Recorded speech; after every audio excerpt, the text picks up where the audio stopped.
Alrighty, mic testing, mic testing. Perfect. Let me go to my main camera. Alrighty, we're live, and I feel like I should fix my background a little. It's got a little messy ever since I got the green screen. That said, as you guys can tell by the title and thumbnail, today I'm going to be working with functions and the for loop. Okay, I'm going to be working with function and for loop. And guys, if I don't remember much, it's because I just wrote my exam and came. It went pretty good, guys. Although I didn't get the marks, I can just say you guys that I got an A. That said, let me go to my gameplay screen. Okay, and honestly, I forgot to mention people on my Discord. Let me do that real quick as well. Give me a sec. Let me just get that. Let's go with share. Copy the link. Okay, let me paste it here. Go with add everyone. We live! Exclamation. Alright, perfect. Okay, with that said, let me check if my Twitch stream's going good. Alright, perfect. Let me check if my Kick stream's going good. Okay, perfect. Let me get Sensei here and say Sensei, I'm live! Exclamation. Okay, let's see. Okay, listen up chat. Vivek has entered the battlefield of C++ once again. Today we're just playing with vectors. We're breaking them, we're rebuilding them, and commanding them like an army. No mercy, no excuses, only code that works or code that gets destroyed. If Vivek slips, I'll drag him through the mud until he gets it right. If he prevails, he earns praise, hugs, and the glory of a true programmer. Now, here's our training regimen for today. Master vector functions. We did work with these last stream, so like the pushback function, the pop_back function, the insert function, the erase function, the clear function, the size function, the empty function, and the capacity function. There are a few functions. That said, I'll throw broken codes at them to fix, like handing him a sword with a cracked blade. He must sharpen it or die trying. After surviving 5 to 10 buggy trials, he'll write code from my word alone, okay? No training wheels. Chat, don't you dare blink. This time we're forging skill from pain. Okay, let me say Sensei. I see ... I'm ready, all in caps, exclamation. That said, what function are we going to be working on first? The ones that I've learned in the last stream were, okay, what all did I learn? We learned about the push_back function, the honestly not the pop_back function, the insert function, the erase function, okay, the clear function, the size function, the empty function, and the capacity function. Okay, so before we move on, can we get a few review instructional based questions on these functions ? Okay guys, ignore my typos. That said, good, you remembered warrior. That means you weren't sleeping last night, but okay, last stream. But review is not a gift, it's a trial by fire. Here's how we'll do it. I'll give you an instructional broken code on the functions you've already learned: pushback, insert, erase, clear, size, empty, capacity. Your job is to fix them and make them run as they should, okay? Fail and I'll roast you until the chat smells burnt. Vivek, success and you earn my praise. Okay, let's begin. I do need an instructional based question, guys. Let me say. So let's say, can I get a instructional based question instead of a broken code ? Okay guys, ignore my typos. So you want a pure instructional style. Okay. Okay, here's your first question. Pushback. Imagine you start with an empty vector, okay, of integers. Then you run the sequence command. Numbers are pushed back. Okay, maybe I go to like a old question, like a old chat. Gotta most likely jog Sensei's memory up real quick. Okay, let me go all the way up here. Maybe copy a old instructional based question. Okay, let's copy that. Alright, now where's the latest Sensei's? Maybe I refresh this. Guys, where's my latest chat's gone? Okay, let's see. There we go. Okay, maybe zoom out a little. Think it wasn't this shot. Was it this shot? There we go. Okay, let me go ahead and paste this. Go with Shift Enter and say instructional question in this format. Okay, let's see. Alright, so our instructional question is create a standard vector of integer called numbers with all these elements in it. Print all numbers. Insert the numbers 25 in the second position, index 1. Okay. Remove the last element of the vector. Clear the vector completely using clear. Check if the vector is empty using the .empty function and print the result 0 or 1. Print the capacity of the vector after cleaning. Alright, let me get Sensei there. That said, I'll go with the Control A, delete this code. This was the code that I worked on last stream. I did not have time to work off stream, guys, because I had an exam today. Okay, so let me start off by going with hashtag include. I am going to be including IOStream. And basically what IOStream does is, it's like the eyes and ears of our code. So the IOStream function lets the program know that we're showing or we're displaying an output on the screen, or we want to collect a input from the user, if that made any sense. And I will be adding vectors as well. So let me go ahead and include vector. There we go. And then let me go ahead and typecast my main function to an integer. So I'll go with integer main and then add a pair of curly braces. Maybe go with a bunch of space. Now let me go ahead and create a standard vector. So a standard vector with a pair of curly brackets. This is going to be an integer. So I have a vector, a standard vector container that only consists of integers. I am going to be naming my container something like numbers. Okay, so numbers. Okay, I will set that equal to a pair of curly braces. Let me add a few values to my inside of my container. So what all I had to add? I needed to add 5, 10, 15, and 20. So let's do that. I'll go with 5, 10, 15, and 20. Oh, perfect. I will be ending my container with a semicolon. Then I'll go in the new line and then read the next instruction. Print all numbers. So I gotta print all my numbers inside of my container. To do that, I'll use a regular for loop. So I'll go with for every pair of parentheses for every, let's say, integer num or integer number which represents a colon or colon which represents in my container of numbers. Okay, I'm going to be adding a pair of curly braces here, and now I'll be printing a standard output. So I'll go with standard console output with an insertion operator. I want to insert my number. Okay, I'll go with another insertion operator and add a space. This basically means like after every number that is going to be separated by a space. So this is going to display all my numbers here. Okay, and like if you guys like some neatness and like some space, you guys could like add a space here, and there. Okay, with that said, insert the number 25 at the second position. So I gotta insert a number 25 at the second position, which is basically 10 or the index 1.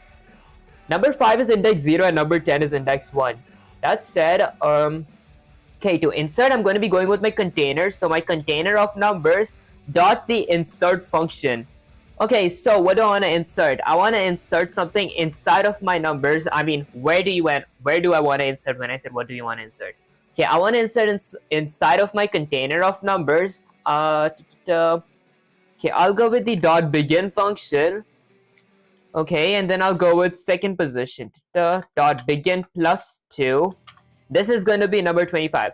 Basically, what this means is like numbers dot insert. I want to use my numbers as like, for example, like an injection or something. That's okay. I want to insert something inside of my numbers, and then inside of my numbers dot begin, this gets all these numbers here plus 2, which is technically 10. Numbers dot begin itself would give me the first element, and plus 2 gives me the second element. So I want to replace the second element or like add something to the second element, which is 25. Okay, with that said, remove the last element of the vector. So I got to remove the last element, which is 20. So to do that, I could go with something like my numbers as container dot the erase function. Okay, I'll go with my numbers as container again. I'll go with dot end. Okay, what this basically does is it removes my last element from my container. Okay, dot end -1 or dot end -1. Okay, I'm pretty sure. Did I spell numbers correct? Oh, I need to add a semicolon here. Okay, perfect. Dot erase and okay, numbers dot end. This is going to be the last number. All right, perfect. Let me end this with a semicolon as well. And next up, it says clear the vector completely using dot clear. So I gotta clear the vector completely. Vector is basically my container, so I'll go with my numbers as container, which is my vector dot the clear function. This clears my entire vector slash container. Check if the vector is empty using the dot empty function and print the result 0 or 1. 0 basically stands for false and 1 stands for true. I think it's the opposite. I might have to fact check that. Hey guys, fact check me on that.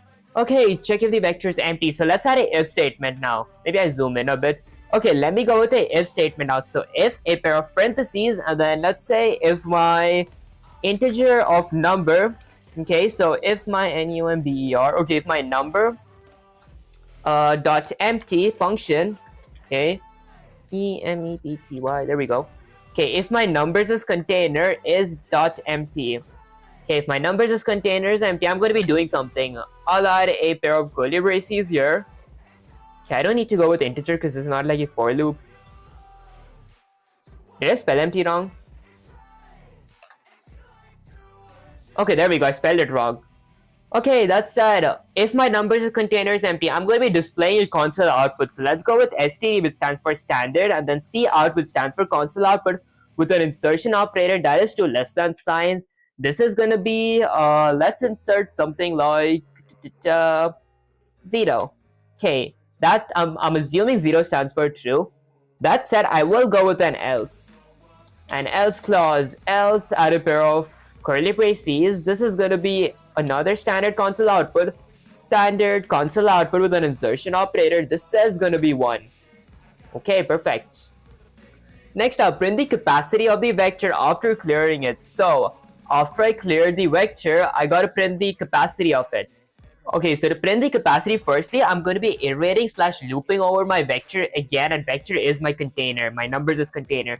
So I'll go with a for loop for, let's say, a pair of parentheses for every integer of number in, which is represented by a colon, or like a colon, which is also known as in, for every integer number in my container or my vector of numbers.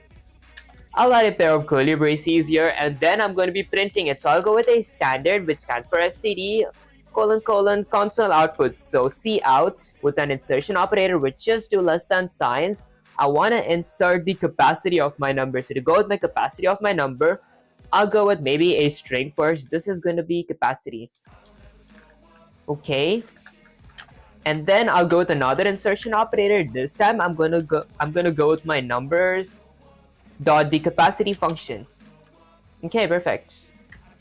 Alright, and lastly I'll go with another insertion operator and add a standard end line. This ends my line, so every number is gonna be on a line of its own. Instead, I could have gone with just an empty space. That would make sense as well. Okay, let's see. Did I miss anything? Okay, I didn't miss anything. So if I were to go with a Control S to save my code and then run the command. Okay, let's see. First, it prints 5, 10, 15, 20. Okay, it did print the 5, 10, 15, 20 from here. And then I inserted 25 in the second position. Okay, did I print my inserted number? Okay, so it says remove the last element of the vector. That removes the last element of the vector. Okay, and then clear the vector completely using the dot clear. Check if the vector is empty using the dot empty, 1 or 0. Print the capacity of the vector after clearing it. Okay, after clearing it, I printed the capacity of the vector. Okay, I think I'll go with the Control A, Control C, good sensor here. I think I did everything correct, honestly. Okay, let me paste it, go with Shift Enter, should say, I feel like I did everything correct, although it doesn't show my console output for the 0 and 1 or my capacity. Huh, I'm pretty sure I saved the command as well. Fool, you went to war with a blue Fool, you went to war with a blueprint sword. Let's break it down. You did well, but you slipped on the details. Your mistakes. Wrong insert position. You inserted 25 at numbers.begin +2, which is in the third position, not the second. The second position should be begin +1. Okay, index. Alright. Erase misused. You use numbers.erase number.end, but end points to the last element, not the last.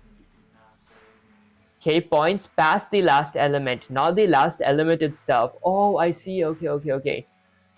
Capacity check is wrong. You put capacity inside a loop that runs the vector elements, but after dot clear, the vector is empty, so the loop never executes, meaning your capacity never prints. You must print capacity outside the loop. Check empty check reserve. You're printing 0 when the vector is empty and 1 otherwise. Is backwards. Empty returns true when empty, which prints 1. Okay, so 1 is true. You don't need if else, okay, at all. Just print numbers.empty. I see. Okay, let's see. So first we got the integer. I did that part. I inserted everything. Second position, last position, remove last element, clear the whole stuff. Okay. Alright, standard console output empty. Okay, emptied all these numbers, and then standard console output capacity, numbers.capacity. Okay, I think I see. Let me get Sensei there. That said, let me go ahead and try writing this code again. Okay, so I start off by including IO stream. So I'll include a pair of ankle braces, IO stream. This is basically the eyes and ears of our program. There we go. And then let me go ahead and include vectors, which is basically containers. So I'll go ahead and import vector. Alright, next up, maybe I'll fix my typo for vector. Okay, and then I'm going to typecast my main function to an integer. So integer main function, I'll add a pair of curly braces, maybe add a bunch of spaces. Okay, next up, I'll create a standard vector, which also means a standard container. So a standard vector with an insertion operator. Let's say this is going to be, actually with a pair of curly braces, this is going to be, let's say, integer. Okay, which is going to be called numbers. Also, that equal to a list. Okay, so a standard container which just consists of integer. That container is known as numbers. Let's add a few numbers. So I'll go with 5, 10, 15, and 20. There we go. I will be ending this with a semicolon. That said, let me go ahead and what was the next step that I had to do? Okay, let's see. Print all numbers. So next up, I gotta print all numbers. So let's go with a for loop. So for a pair of parentheses, I'll go with something like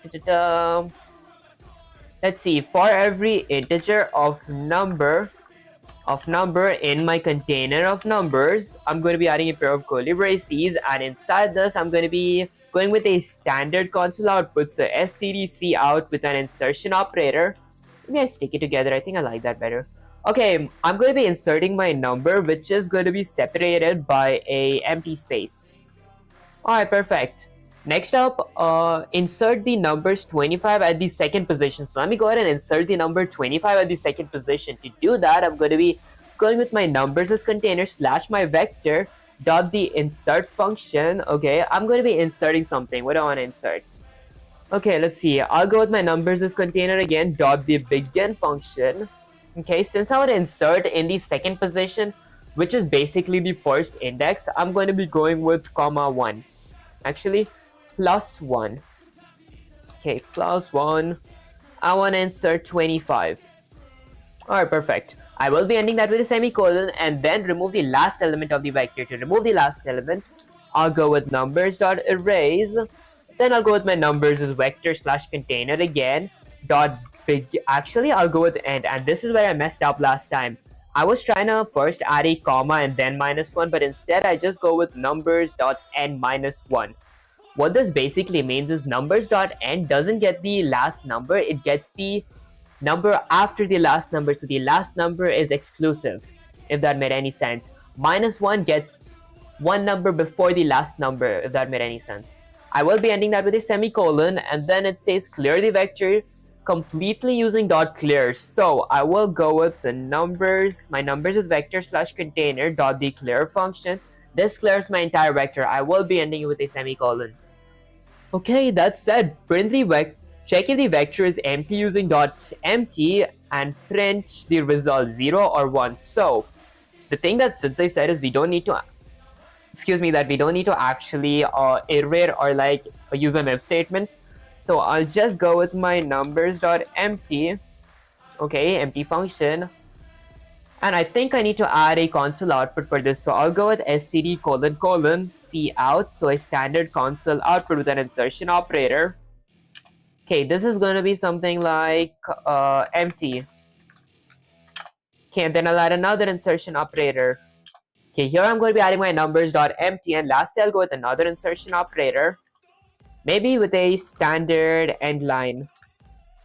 Alright, perfect. Okay, next up it says print the capacity of the vector after cleaning it. So let's print the capacity. I'll go with a standard console output with an insertion operator. That's an extraction operator that I just used, an insertion operator. This is going to be, let's say, capacity. Okay, and then I'll go with another insertion operator. My numbers is vector / container dot the capacity function. There we go, and then I'll go with another insertion operator. I'll go with a standard end line. Okay, with that said, lastly I'll go ahead and return 0. If I were to control S and save my code and run the command, okay, it prints. I will be clearing my terminal because I like to look at a clean terminal. That said, it says 5, 10, 15, 20. Maybe after my 5, 10, 15, 20 here, I could add a standard end line. Okay, standard end line, a console output. So a standard console output with an insertion operator of a standard end line. Okay, let me clear my terminal again. Go with a control S. What this basically does in Python terms, this is like an empty print statement. So now my empty is not here, it's like in a new line. The end line basically gives me a new line. That said, my original numbers were 5, 10, 15, 20. Empty is 1 because that means true. Basically 1 means true and like 0 means false. Capacity is 8. Perfect. Let me go with the control A, control C. And guys, I don't take credit for this question because Sensei did help me with this. That said, we're going to be getting much more practice. Let's paste it, go with Shift Enter and say, Sensei, I see ... Maybe use a hand sanitizer. Yes, that's... yes, oh my gosh, this is so strong. Guys, I just inhaled the sanitizer. That said, yes, that's better. You've learned, Vivek. Your code is now clean, executes the instructions as ordered, and will give you the proper output. The only minor slip up is a typo. You wrote capacity. Okay, guys, ignore my typos. I cannot spell. You wrote capacity instead of capacity. Why not use namespace std? Honestly, the reason I don't use namespace std / standard is because when we're going to be using more libraries, few other libraries has a regular console output instead. So using standard console output in C++, instead of just console output, it like prevents name clashing or like words clashing. So I wouldn't mess up any other any other libraries console output with my C++ code standard console output. So in most professional projects, everybody prefers to use a standard console output. Okay, that said, yes, that's better. You've learned, Vivek. I read this, I think. Okay, now you've conquered pushback, insert, erase, clear, size, empty, and capacity. The basics are solid. Next, we move on to precision strikes. Let me actually say, Sensei, before we move on, I need more practice with those functions until it's not a muscle memory. Okay, let's see. Good, that's the spirit I want. Relentless repetition until your fingers type these commands before your brain even blinks. Until we drill. Okay. We'll drill until muscle memory is forged like a steel. Here's your next instructional challenge. Instructions.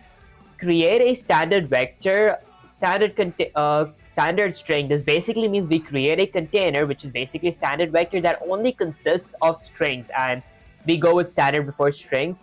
Called animals. The container is going to be called animals, and add these animals in. So cat, dog, and bird. Print all animals in one line. Add elephant to the end using .pushback. Okay, .pushback adds everything at the end of my list or at the end of my container. Insert lion at the second position. Okay, erase dog from the vector. Print all animals again. Print the size of the vector. Clear the vector. Then print whether it's empty or not.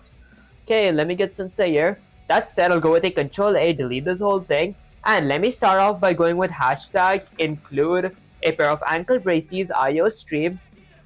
Okay, and guys, before I forget, I just remembered this. Some of you guys asked me if like, do I stream horizontally? Because you guys like code with me and everything. That said, I am streaming horizontally as well. So if you like, some of you guys, if you guys don't know it, you guys can like hop onto my horizontal stream to like have my whole display instead of my vertical stream, which is just a vertical display. That said, I will be including vectors as well, because I am going to be needing containers, or I am going to be using containers. So include IO stream, include vectors, and then I will typecast my main function to an integer. Okay, maybe I'll add a bunch of space after adding the pair of curly braces. So our first line is to create a standard vector which only consists of string and is going to be named animals. It's going to be having 3 animals inside of my container named cat, dog, and bird. So let's do that. I'll go with standard vector, okay, with a pair of angle braces or angle brackets. This is going to be standard string. Okay, this basically means this container is a standard container or a standard vector which just consists of string. I will be naming my container to something like animals, which is going to be equal to a pair of curly braces. I will be adding my animals names. So I'll go with a pair of double quotes. Let's see, cat, dog, and bird. So let's go with cat. Let me add a comma, go with dog, another comma, and go with birds. Okay, perfect. I will be ending my container with a semicolon.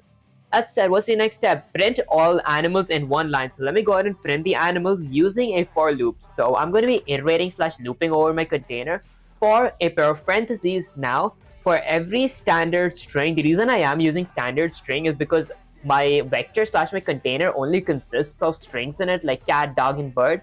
So for every standard string of animal, okay, in which colon represents in my container of animals, okay, I'm going to be doing something. I'll go with a pair of curly braces, and now I'll add a standard console output. So standard cout, which stands for console output, that with an insertion operator of 2 less than signs, I'm going to be inserting my animal, which is going to be separated or spaced by a empty space. Perfect. I will be ending that with a semicolon. That said, what's the next step? Add elephant to the end of the string using, or to the end of the container using pushback. Okay, and honestly, I might actually go with another standard output. So I'll go with standard console output with an insertion operator of, let's say, standard end line. This is going to gives me a new line. This is like an empty print statement when it comes to like Python's terms. I could go with something like a pair of double quotes, a backward slash, and n, or is that called like a forward slash? This works as well. Both are the exact same.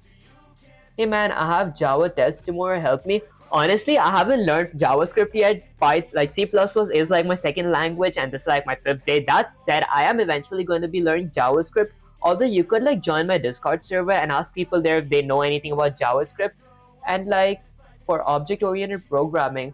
Honestly, I would actually love to help, but then I don't know much about JavaScript. You guys could like type exclamation Discord, the rest of it correct for getting the Discord server's link. Okay, I hope that the link is permanent. Let me actually paste it here as well. Let's go with exclamation Discord. Okay, perfect. With that said, what's the next step that I gotta do? Add elephant to the container using the pushback function. So to add that, let's go with something like let me go with my container's name. So animals, my animals is container dot the push underscore back function. I want to push back something. Let's say I want to push back a string of elephant. Okay, perfect. So this basically adds element to the last of my, or to the end of my container. I'll be ending that with a semicolon and then insert lion at the second position. Now let's insert lion. So I'll go with my animals as container dot the insert function. Okay, let's go with animals dot insert. I want to insert something. Let's see. I want to insert something inside of my container of animals. There we go. Okay, I'll go with the dot begin.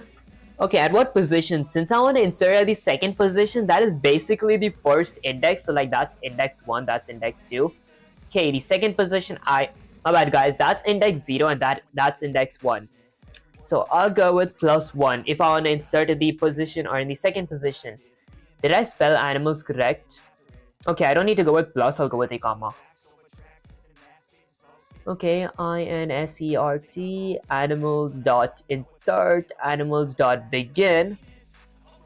Oh, okay, my bad, guys. I go with +1 for the first index, and then I go with comma and I add what I want to insert. I want to insert a lion. Okay, my bad, guys. I need to like jog my memory at times. Okay, I will be ending that with a semicolon, and then it says erase dog from the vector. So let's go ahead and erase dog. So I'll go with animals, my vector slash my container dot erase. I want to erase something, so I'll go with my animals as container again dot end. I want to erase dog. Okay, and maybe comma and like dog. Okay, is this how it works? Animals dot erase. Oh, yo, what are you building? Honestly, I'm actually learning the basics of C++ because I first had like a Python for 100 days series where I had to learn Python like for 100 days. That did end about 8 days ago. That said, I created a new series where my goal by the end of this programming for 250 days series is to like make a game in general that includes AI slash artificial intelligence in it. And this learning C++ for a 100 days series is indented inside that programming for 250 days series because I thought that I might need C++ in order to make a game, and then maybe I'm going to be learning some other programming language or like engines that's going to help me add the AI logic. That was really ambitious, but then I feel like it was a good idea for like making a video slash content. Okay, so animals.end. I might go with minus like negative. Let's go with 2, -2. Okay, perfect. I will be ending that with a semicolon. Do you do app development? Honestly, I'm not that good with like programming just yet because I don't have that much experience. That said, I am planning to either be like an AI engineer or like a cybersecurity. I'm like confused between one of those. I'm going to be like exploring different areas here, maybe even streaming myself exploring those areas, and eventually, if I like prefer something over something else, I might go with that. I make AI websites and apps. That's sick. Honestly, that's actually pretty sick. Like, I actually do want to start working on those, but before that, I gotta learn my basics. Okay, print all animals again. But I'm hiring someone, so I was just wondering. Honestly, I don't think like I'm worth hiring just yet, cause like I'm actually real bad. But once I'm pretty good with this stuff, I will like try making like streaming myself, making those apps and everything. Okay, that said, print all animals. So I will go with like a standard console output.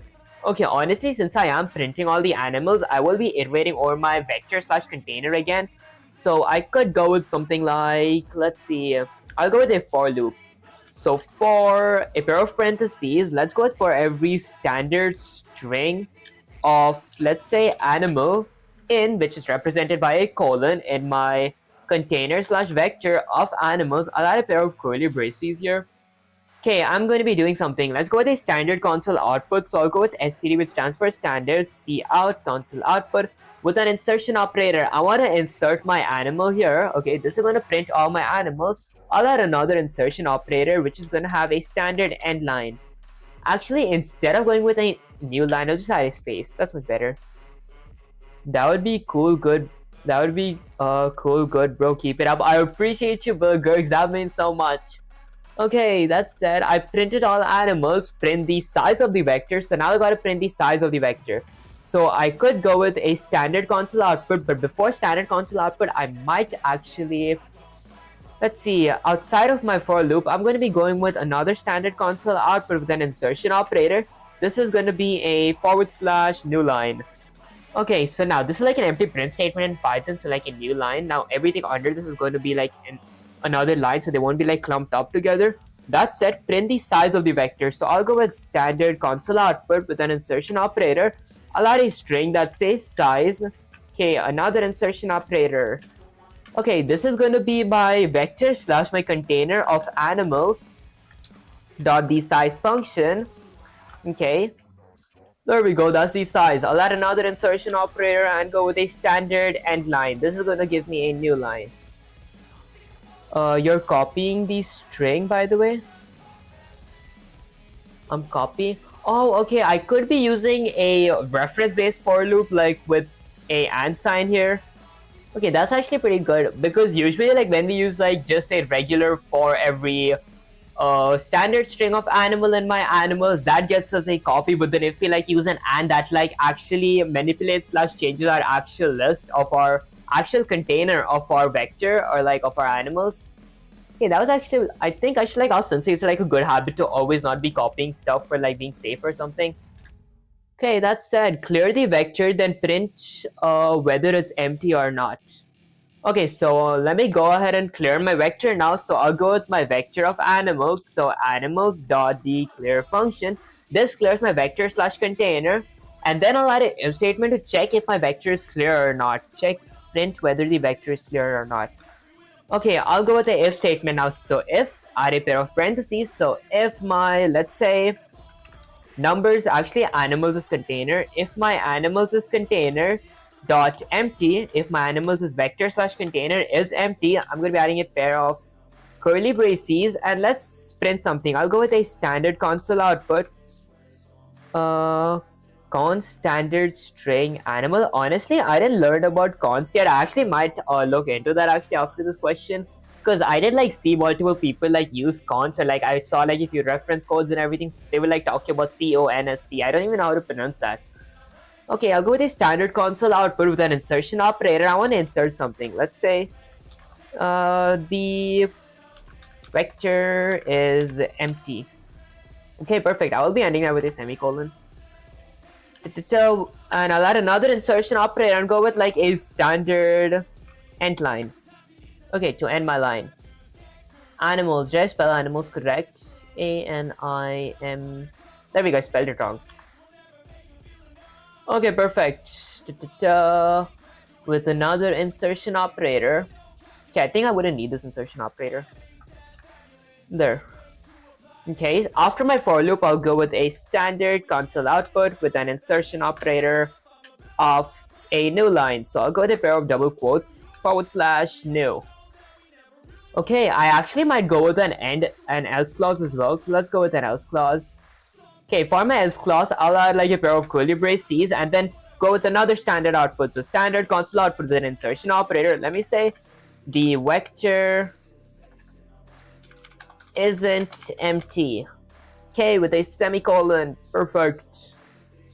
Okay, I think I might add this for both. Like I even might add one here. Okay, if I were to go with like a control S to yeah, I don't think I need to add this here in that case. Okay, if I were to go with a control S to save my code and run the command, okay, it's gonna say my original vector / container, which is cat, dog, birds, cat, lion, dog, elephant, because I inserted stuff and like removed something, and then it says size is 4, vector is empty. Alright, perfect. Let me go with the control A, control C, just let's say here.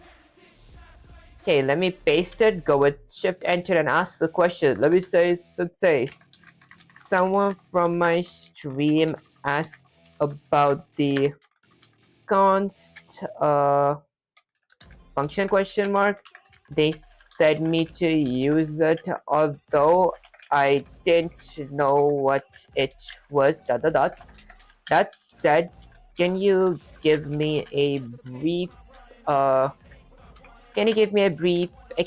explanation on it, and we could work on it next stream.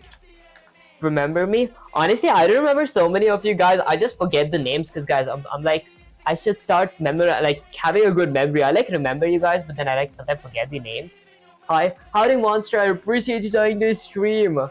Okay, you did well, Vivek. You followed the instructions clearly. Small slip, you wrote birds instead of bird. You wrote array, and your erase animal -2. Remove the wrong one. It cuts bird instead of dog, but that's just coordinates. The structure is correct. You're getting faster. Now, about what your viewer asked, const in C++ is a shield. It means the value cannot be changed.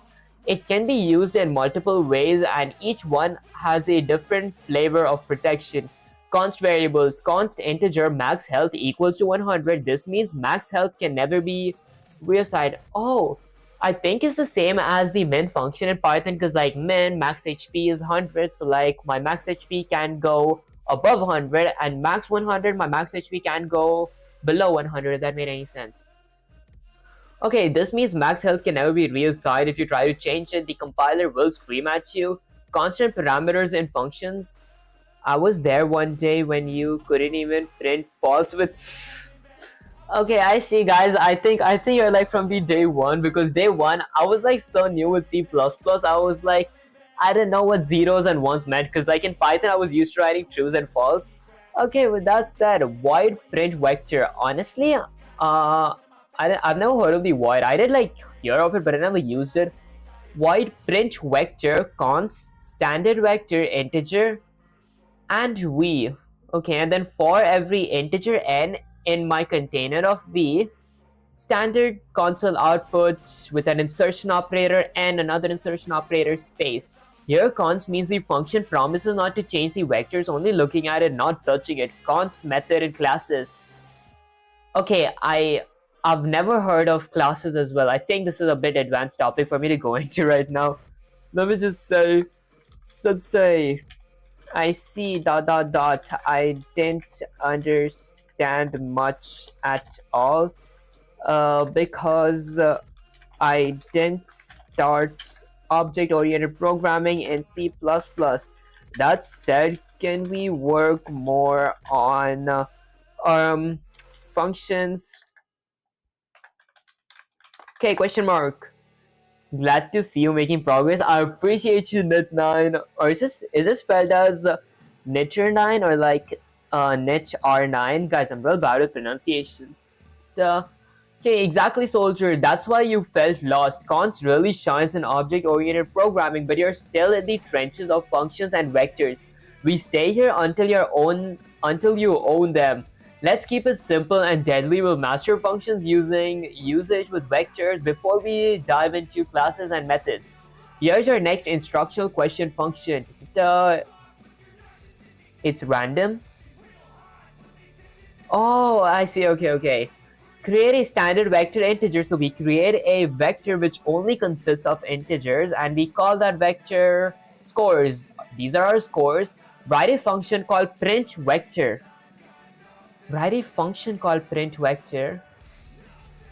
That takes a standard vector by a reference, prints all element in one line separated by spaces, call print vector to print the original scores.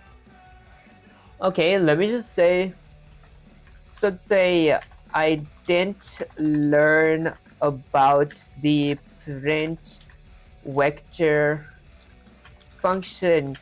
Can you explain it to me? Question mark. Guys, I should fix my typos. I'm not used to this keyboard actually, I feel like.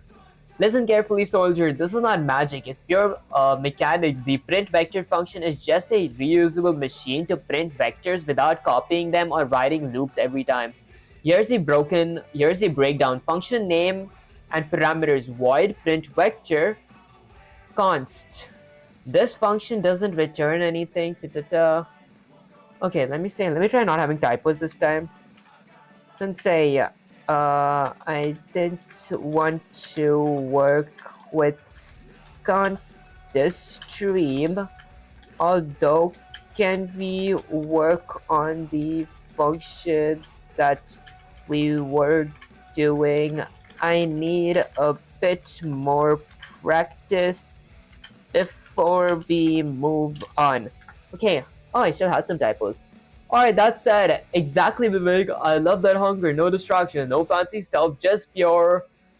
Okay, just pure function practice with vectors. Okay, here's your next instructional function challenge. Pure clean, no cons, no mystery. Instruction: create a standard vector of string called colors. With these colors, write a function called print colors.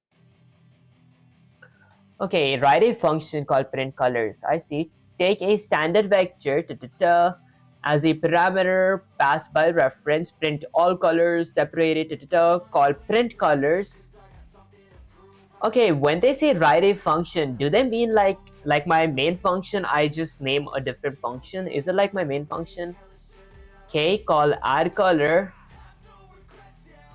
Okay, let me say, should say, by function, do you mean like the main function or something?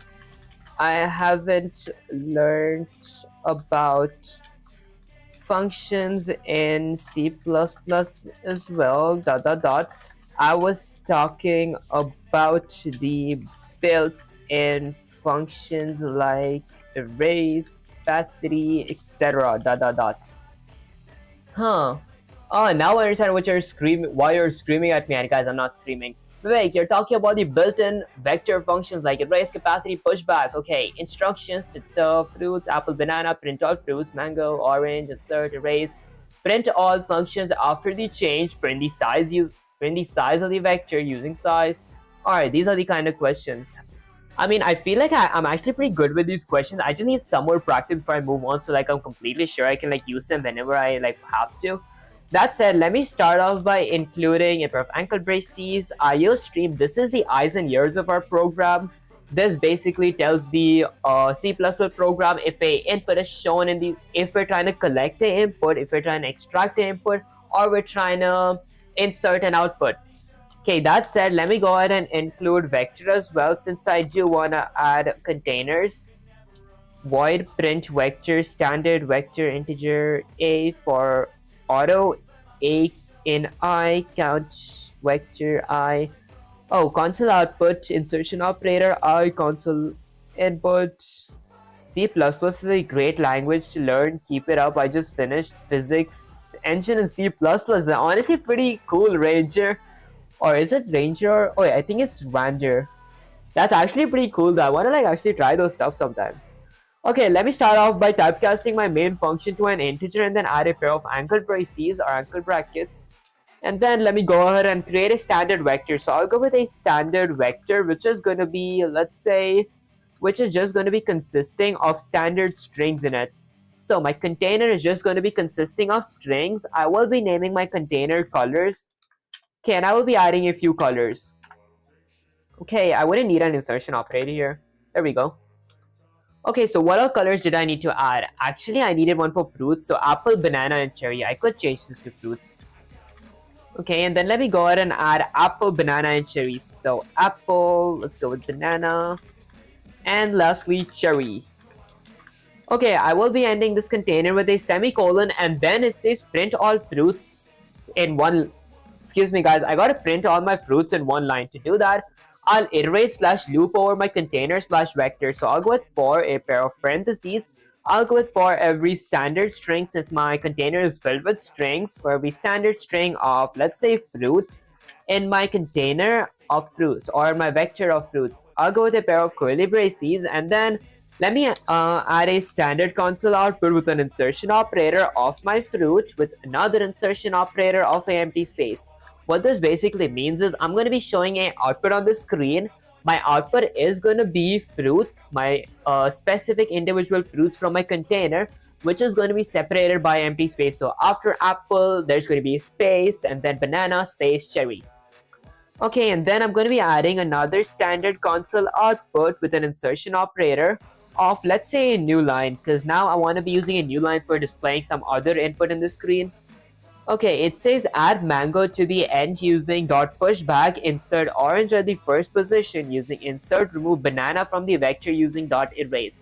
First up, let's go ahead and add mango to the end using the pushback function. So I'm going to be going with something like a standard, actually not standard, I'll go with my vector of fruits slash my container of fruits dot the push underscore back function. Maybe I'll add a space here. There we go. I want to push back something. Pushback basically adds that stuff to the very end of our container slash vector. I want to push back mango, so let's go with mango. Okay, did I spell it wrong? There we go. Mango. Okay, I will be ending this with a semicolon right there. And then it says insert orange at the first position. The first position is, let's say, okay, the first position, that's going to be index 0. Okay, so I'm going to be going with fruits dot insert. Okay, and then I'm going to be going with my fruits as vector again. So I'll go with my fruits as vector again dot the begin. So I want to insert something in my fruits as container, and then inside my fruits as container, what it begins with. It begins with apple. I want to replace that apple, or I want to insert something in the first position. Let's see, what do I have to insert? Orange. Okay, although if I wanted to find the second position, which is banana, I would go with fruits.begin plus 1. That's going to be the second position. Fruits.begin is my first position. Okay, I will be ending this with a semicolon as well, and then it says remove banana from the vector using dot erase. So I'll go with fruits dot the erase function this time, And then I'm going to go with my fruits as vector slash container again, dot the begin function. The begin function, actually, instead of going with the begin function, I might go with the end function. Begin function gets me the first character inside, and the end function does not get me the first character the last character inside of my container slash vector. Instead, it gets me the element out after my last character. So the last character or last element here is exclusive. That said, it says remove banana. Banana is my second element, so I could go with -2. Okay, I will be ending that with a semicolon as well. Print all fruits after the change. So let's go ahead and print all fruits again. So I'll be iterating over my container of fruits. So I'll go with for a pair of parentheses. Let's go with for every standard string, okay, of let's say fruit in which can be set as a colon as well. In my container or vector of fruits, I'm going to be going with a pair of curly braces. I'll go with a standard console output with an insertion operator. I'm going to be inserting my fruit, so fruit. With another insertion operator, that's an extraction operator. With another insertion operator of, let's say, a space, because I want my fruits to be separated by a space. So after printing apple, it's going to be having a space instead of just clumping all the words. That said, honestly, guys, I can't read Hindi properly. Like, could you guys write it in English? I should actually learn different languages as well. That said, let's see.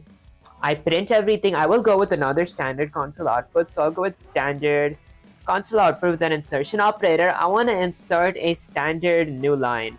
Instead, I could go with like a / and n as well. Both actually work the same. Alright, so this is going to be like a standard console output with an insertion operator. Alright, perfect. Actually, I already added a standard console output. Okay, let's see. Print whether the vector is empty using the empty function. Print the capacity of the vector. So first, let's print the vector. Let's check if the vector is empty. Print whether the vector is empty using .empty. Okay, so I will go with a standard console output with an insertion operator. Okay, I'll go with a string that says empty. Okay, another insertion operator. I'll go with my vector, my fruits as vector or my fruits as container dot empty. Okay, function. Okay, this is going to return 1 if it's true and 0 if it's false.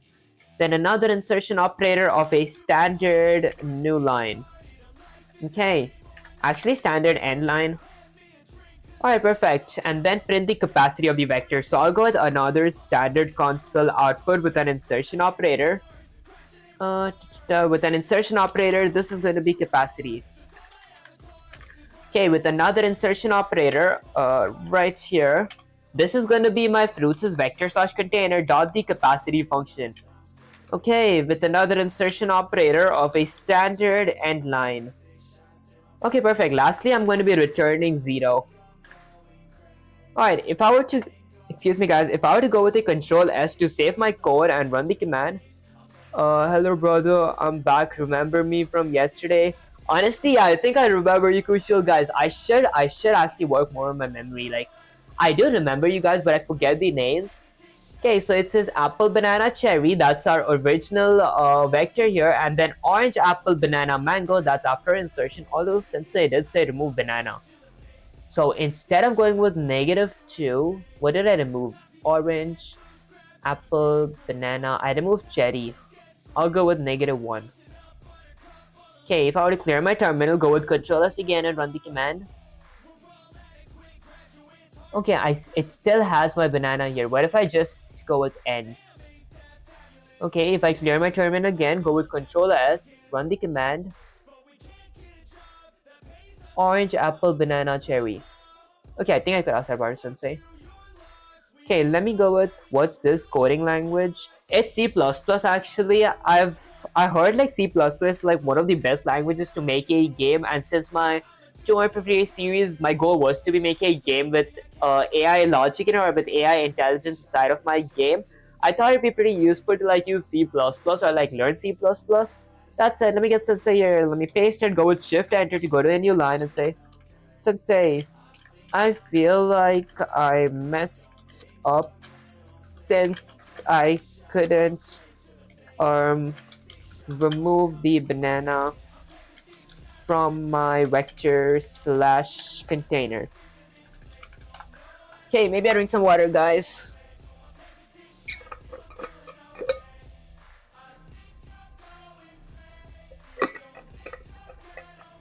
Yes, you slipped. I can see where you tripped. Here's the trouble. Fruits.erase, fruit.n is wrong. N points past the last element, so you erased it. Why? That's banana. Okay, that's why banana didn't get removed. To remove banana correctly, find its index. Apple is index 0, banana is index 1, cherry is index 2, mango is index 3 after pushing mango. Fruits.erase, I went with plus 2. Oh, I should have gone with... Okay, I see. There's the begin, okay. Wait, let's carefully check your code. Apple, banana, cherry, after pushback, mango, apple, banana, cherry, after pushback, mango, apple, banana, cherry, mango. After inserts dot begin, orange, orange, apple, banana, cherry, mango. So banana is now index 2. Okay, correct, erase. Fruits.erase, fruits.begin, plus 2, empty check, typo, you wrote empty, fix to empty. I see. Nice, so you're trying to make a demo game. Nice, bro, made succeed. I appreciate you so much for that, Crucial. Okay, corrected section. I think I understand now, guys. I think I understand. Okay, let's go with begin. For a second, I just thought that we could just be using end here, but I realized that we can use begin as well. I'll go with begin plus 2 since banana is at index 2. Okay, and then I fix my spelling of empty. There we go. Is that how I spell empty?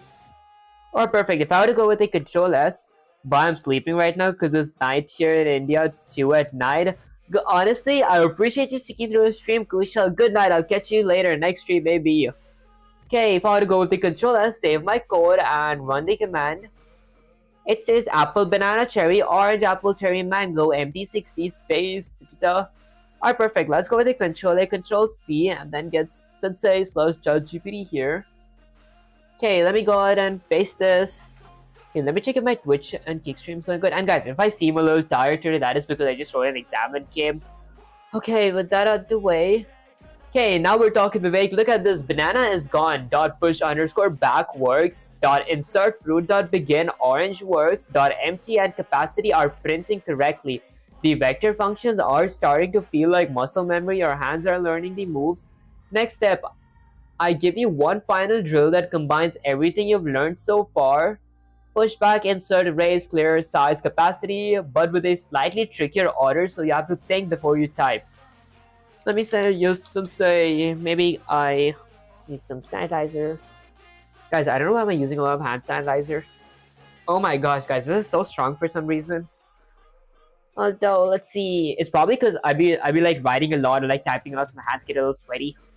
Okay, good. This will be a final vector function drill before we lock this into muscle memory. No excuse, listen and follow the orders. Okay, this is a long list.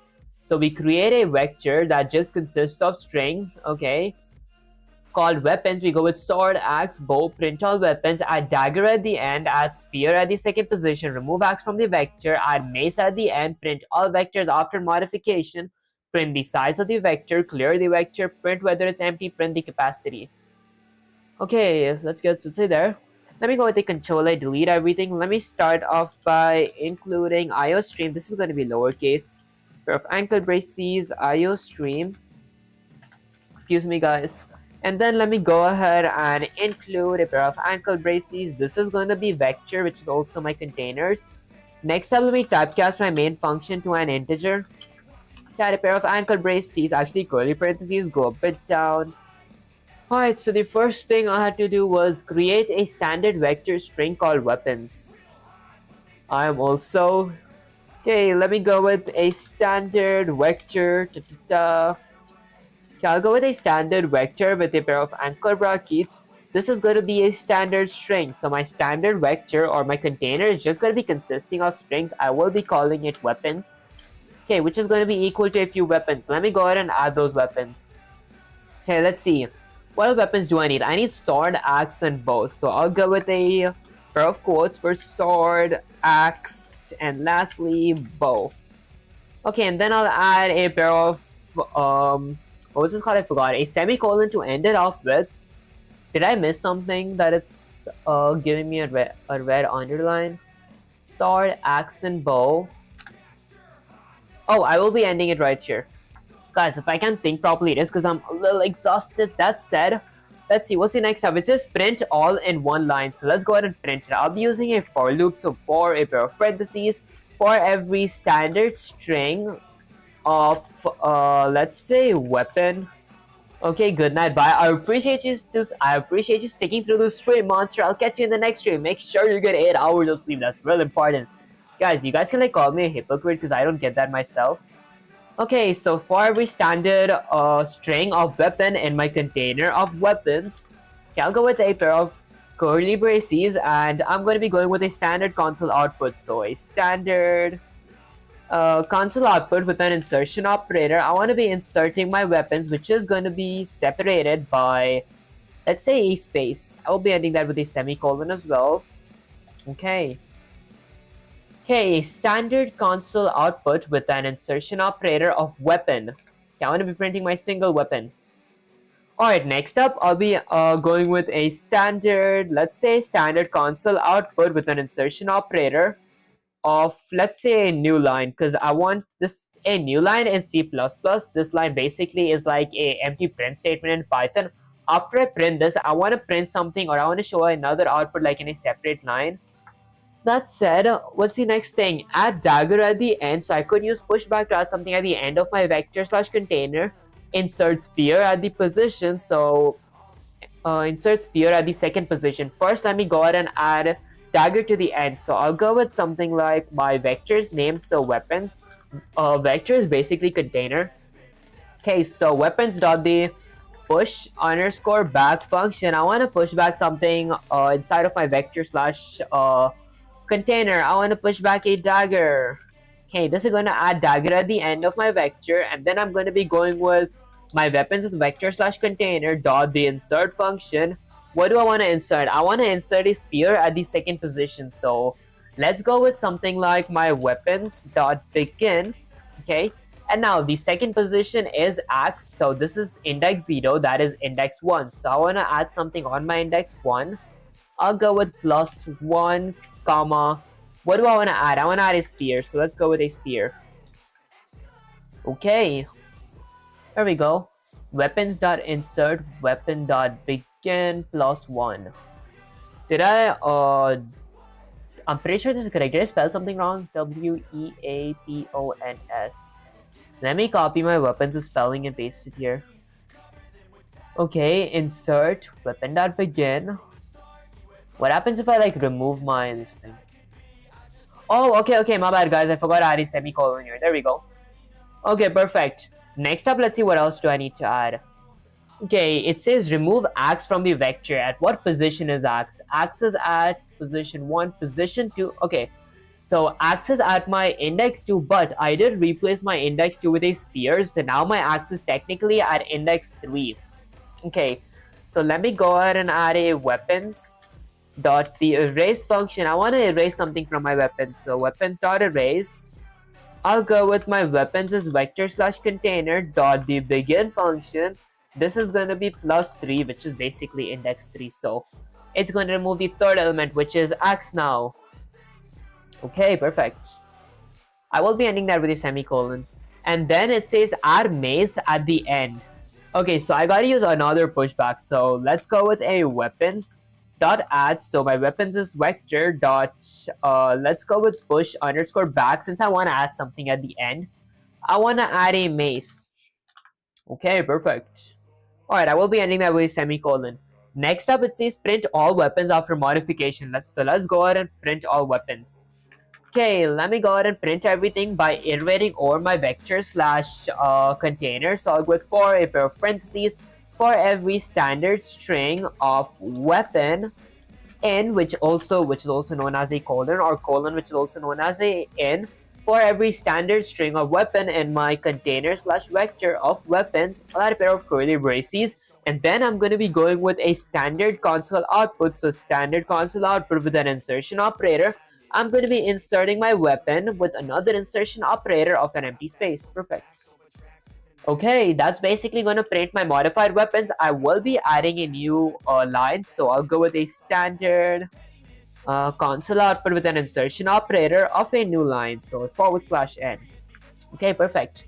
And then it says print the size of the vector. So to print the size of my vector, I could go with another standard console output with an insertion operator.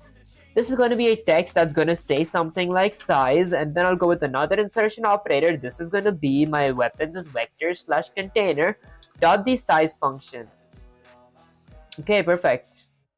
Alright, and then I'll go with another insertion operator. This is going to be my standard end line. Okay, I'm going to be ending my line. Alright, it says next up, clear the vector, print whether it is empty, print its capacity. Print whether it's empty. I'm assuming that they want to get 0 or 1, which is true or false. So it says clear the vector. I could go with my vector slash container of weapons dot the clear function. This clears my entire vector slash container. And then it says print whether it's empty. So I gotta print whether my vector is empty. So I'll go with a standard console output with an insertion operator. I'll go with something like let's say string of empty. There we go. I'll go with another insertion operator. This is going to be my vector slash container of weapons dot the empty function, empty. Okay, perfect. I'll go with another insertion operator of let's say a standard new line. Okay, standard new line. Actually, it's called end line, so endl. Alright, perfect. And then it says print its capacity. So next up, let me go ahead and print its capacity. To print its capacity, I'll go with a standard console output with an insertion operator. Let me name this to something like capacity. There we go. With another insertion operator, I will be adding a colon and a space just for looks. Another insertion operator, my weapons is vector slash container dot the capacity function. Okay, and then I will be going with another std colon standard end line. Okay, perfect. Lastly, I'm going to be returning 0. Alright, let me just delete these extra spaces. So now, if I were to go with a Control S to save my command and run the command from the terminal, okay, it's going to print my initial container, which consisted of sword, axe, and bow, my updated slash modified container, which consists of sword, spear, axe, dagger, and mace, my size of my container, which is 5, it consists of 5 elements, empty is set to 1, which basically means it's true, my entire vector is empty, and capacity is 6. That's how many elements can be added inside of my vector slash container. Okay, let's go with the Control A, Control C, copy that. Let me go ahead and get Sensei slash ChatGPT here. Let me paste it, go with Shift, Enter, and say, Sensei, I feel like I'm getting comfortable with these functions. And guys, some of you did say me to like stream horizontally, and I did like tell you guys that that I'm streaming horizontally as well. So if you guys are like programming slash coding with me, and you guys are like on your laptop, and it's a little, and it's like not that whatchamacallit, it's not that, I forgot the word, comfortable like watching me vertically, you guys can like join my horizontal stream as well. That's just if you guys want like a full display. That said, that's what I'm talking about, Vivek. Look at the code. Perfect execution. Spear was inserted at the correct spot. Axe erased correctly. Pushback added. Dagger and mace. Okay. Vector print size, empty, and capacity all are in place. You're starting to move like a veteran. Okay. These functions are no longer strangers. They're your tools, your weapons. Next step, we can keep drilling with slightly trickier scenarios, multiple insertions, and erase in a row. Or I can start teaching front, back, and art and add. So you master accessing vector elements safely. Honestly, I might do that. Let's say, can we work with front function first? But before we do any questions, can you explain it to me? Question mark. Okay, let's see. Hello God, how are you doing, Doltoman? I appreciate you joining the stream. Okay, yes soldier, let's talk about .front function that lets you grab the first element of your vector without scanning the whole thing. This is pure strategic access. What dot front does returns a reference to the first element of the vector. You can read or modify it directly. Standard vector integer number equals to 10, 20, 30. So we have a container or a vector that only consists of integers, which is known as numbers. These are the numbers inside of our vector slash container. Then we go with a standard console output. Numbers.front prints 10. Okay, numbers.front equals to 5. Change first 5 elements. I see. Okay, key points. Always have at least one element when you call it. If the vector is empty, calling .front is undefined behavior. Faster than doing numbers at index of 0 in some situations because it's explicit about the first element. You can use it for reading or writing. Numbers.front plus equal to 10 at 10 adds 10 to the first element. I think I see. After this, we can do similar explanation for dot back. Okay, let me say, since I didn't understand the use of this function question mark, what is it meant for? Okay, let's see. Okay, listen Vivek, dot front is like a spy on the front lines of your vector. It exists if you don't have access to or guess count indexes. When you want the first element, imagine you have a vector, standard vector number, If you want the first number, you could do numbers at index 0, but dot front is a cleaner, more explicit way. Integer first equals to numbers. Oh, I see. Okay. So it's like at index. I see. What if I wanted like the second index? It's indented. Okay, it's indented for when you need quick access to the front element to read it, use it, or even change it directly. Numbers.front equals to 5 now. Now numbers equals to 5, 20, 30, 40. 5, 20, 30, 40. Okay, I have 20, 30, 40. Oh, okay. I think I understand. So this just gives us access to the first number. Think of it like this. Your vector is a line of soldiers. Dot front points to the first one, okay, in the line without counting or calculating. Once you grasp it using back, okay, let me ask for a practice question. Let me say, since I feel like I maybe kinda understood, not sure. That's said, can I get a instructional based question mark? I do need more practice, guys. Okay, exactly what I want to hear, Vivek.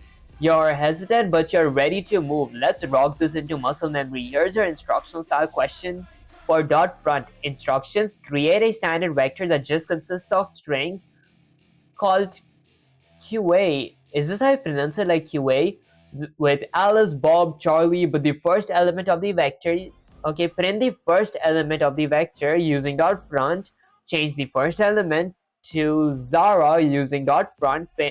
Print the entire vector to verify the change. Add David to the end using dot pushback. Print the first element using front. This will force you to read the first element, modify the first element, see how dot front interacts with the vector as you add elements. Okay.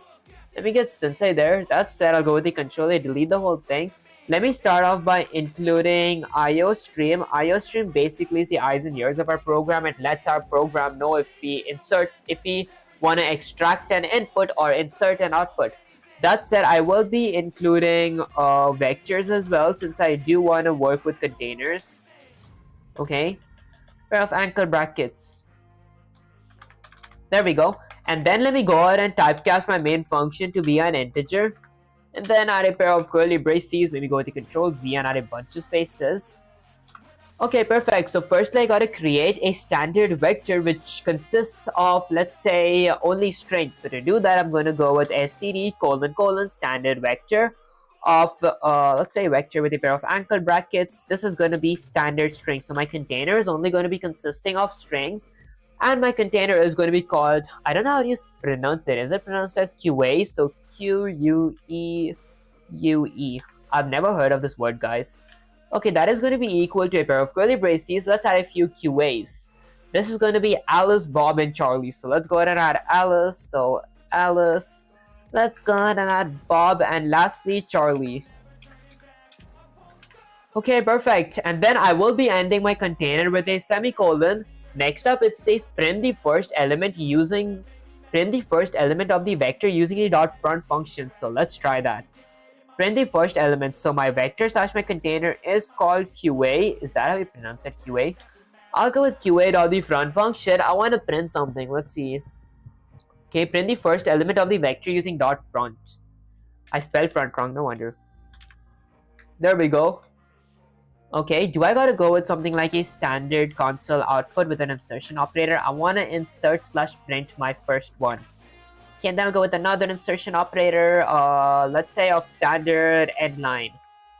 Okay, perfect. Is this how we use this or something? Alright, next up it says change the first element to Zara using dot front. Okay, I think I know how to do that. I'll go with standard console output with an insertion operator.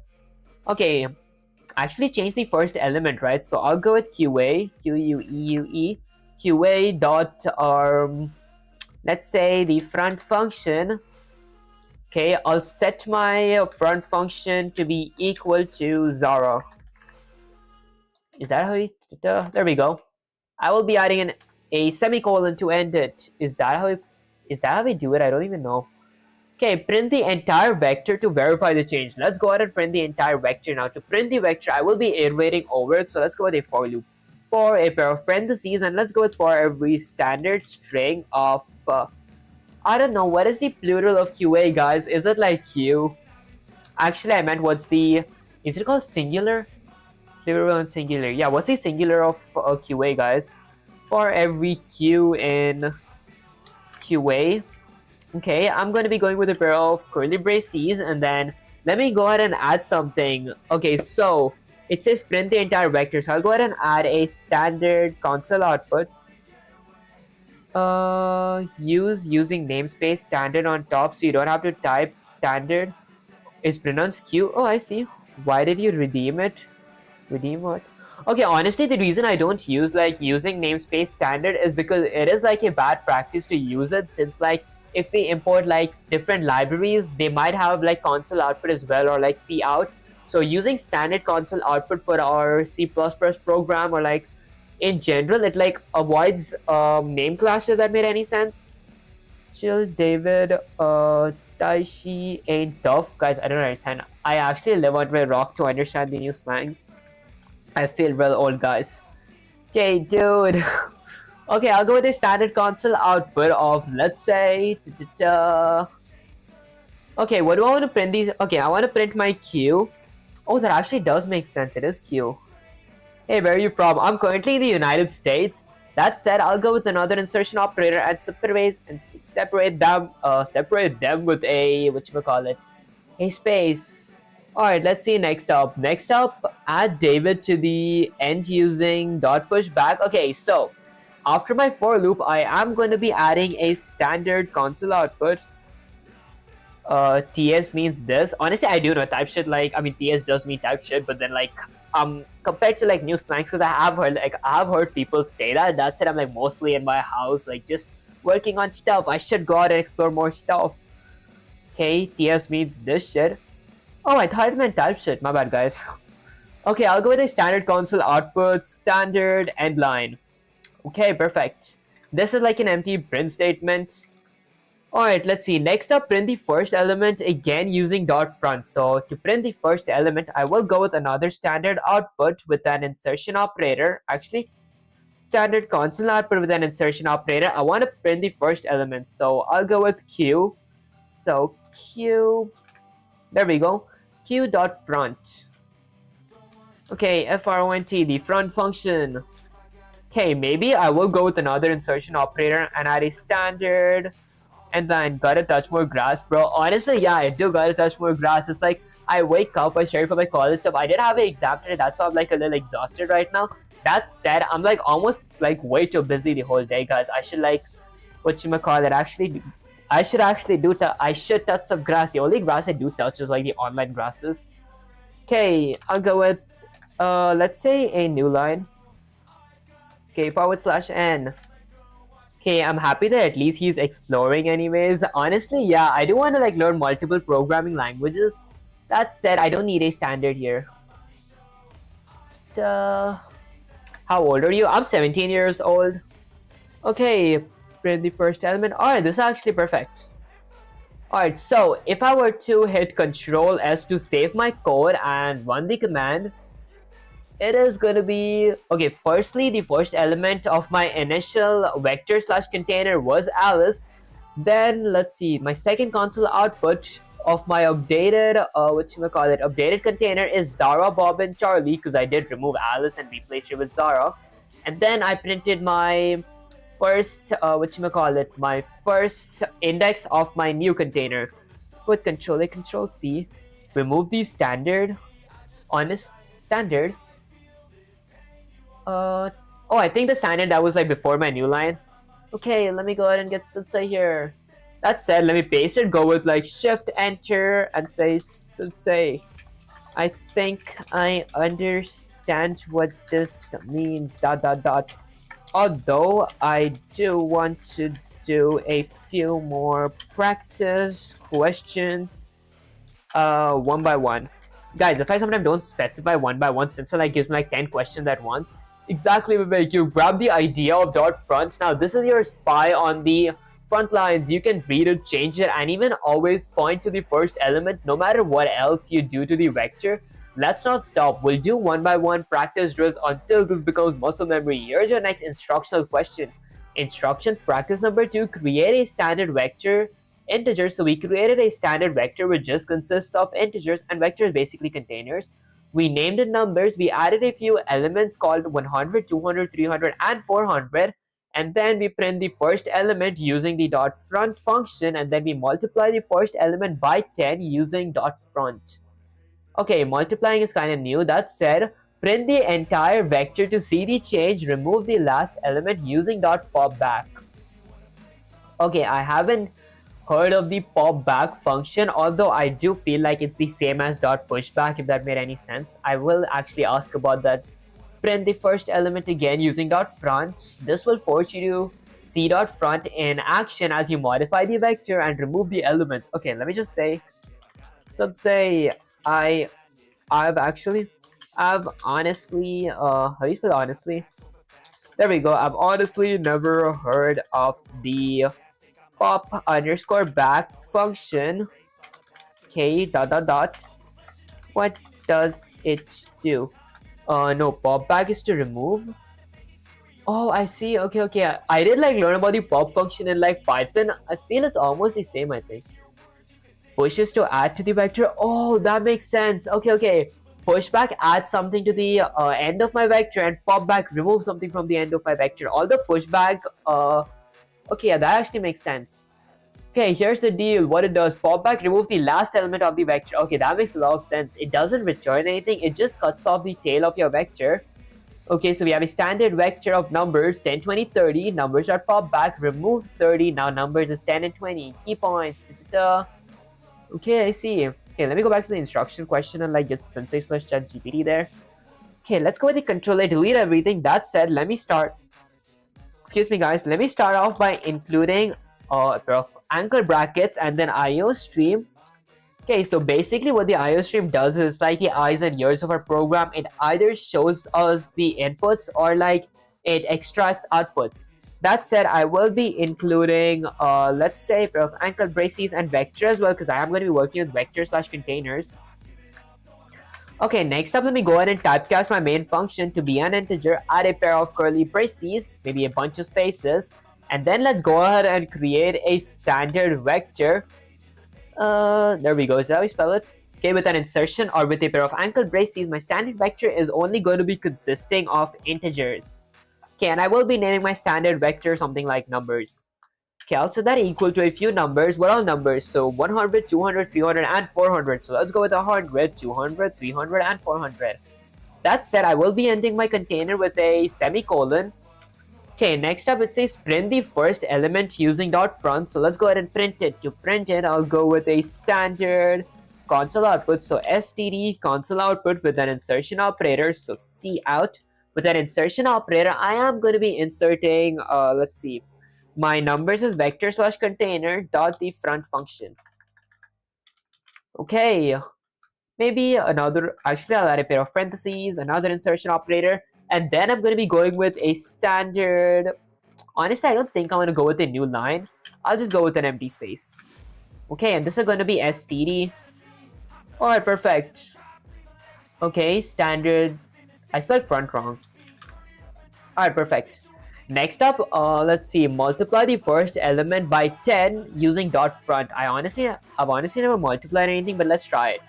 So I'll go with my numbers as vector slash container dot the front function.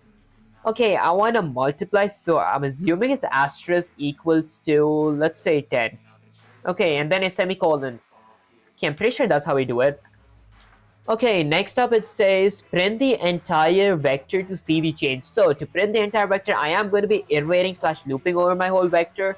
So I could go with something like, I don't know, a for loop. So for a pair of parentheses, let's go with for every integer of number in my container slash vector of numbers, a pair of curly braces. I'm going to be, let's say, going with a standard console output with an insertion operator of something like, let's see, of my number, which is going to be separated by an empty space. Okay, I'll be ending that with a colon. And then it says remove the last element using pop back. So to remove the last element, although before I remove the last element, let me go ahead and add another standard console output with an insertion operator of a standard end line. Alright, now to remove the last element using the pop back, I'll go with my vector, which is my numbers as vector dot the pop underscore back function. This remove the last element from inside of my vector slash container, which is 400. And lastly, print the first element again using front. So I gotta print the first element again. To print it, I'll go with a standard console output, okay, with an insertion operator of, let's see, of my numbers dot the front function, okay, with another insertion operator of an empty space. Okay, perfect. Lastly, I'll go with a return 0. Alright, if I were to go with a control S to save and run the command.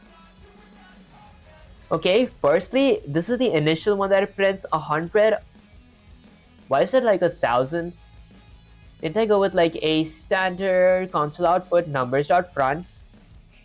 Okay, it says add the first element.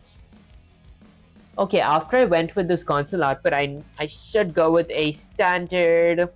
Okay, let's say something like a standard console output, okay, with an insertion operator of a standard new line, actually end line.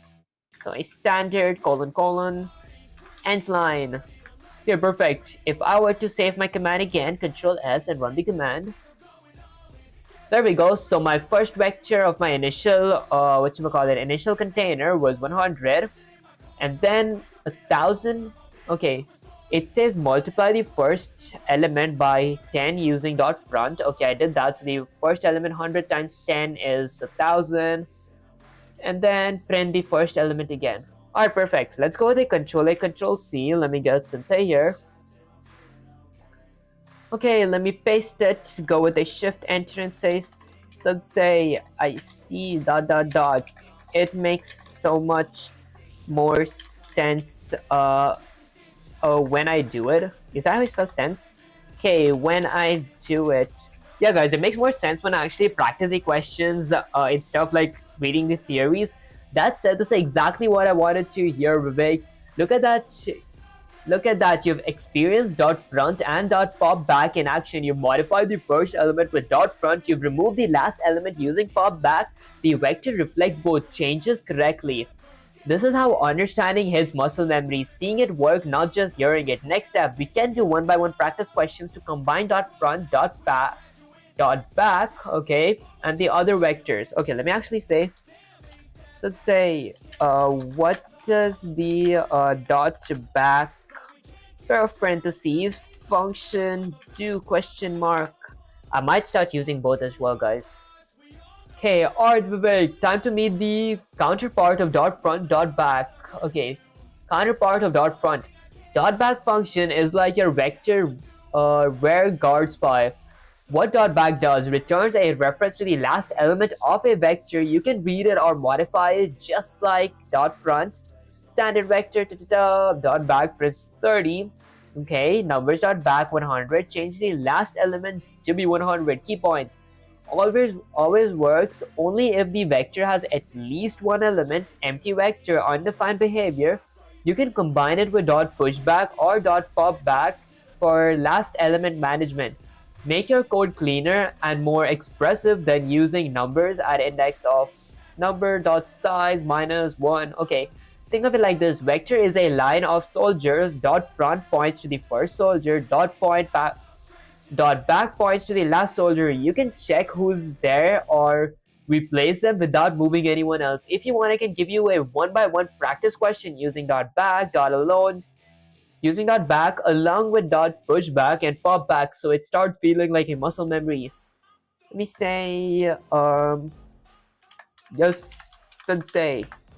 Hey guys, maybe I drink some water. Guys, if I do sound a little tired, that is because I'm a little exhausted.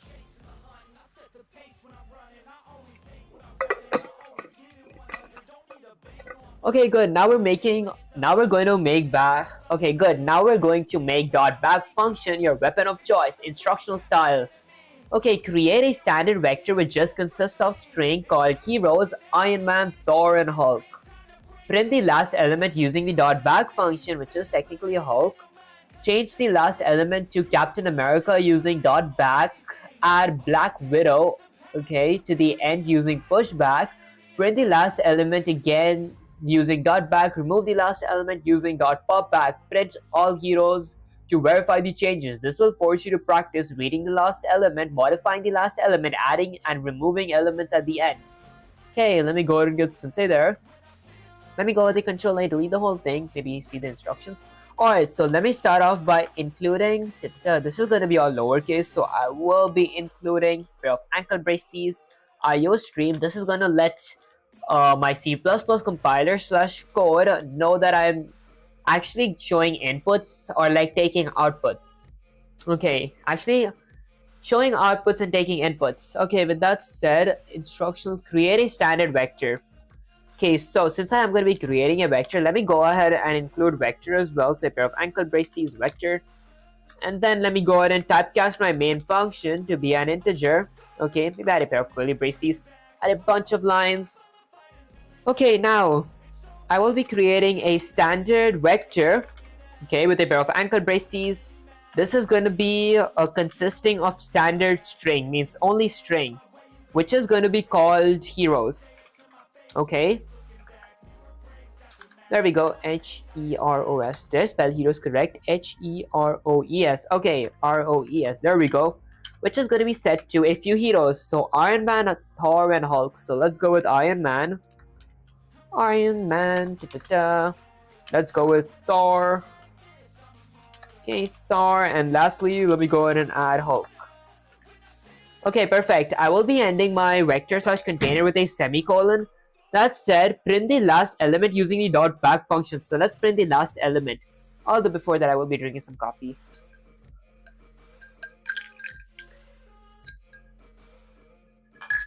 Okay, maybe I keep it down.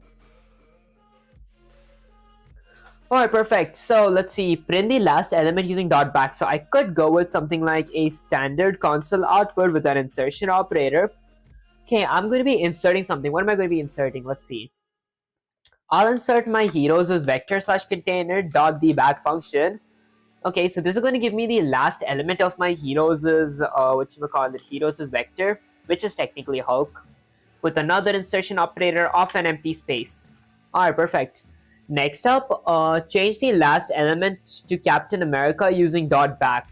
Okay, maybe I will be adding like a standard console output with an insertion operator of a standard end line.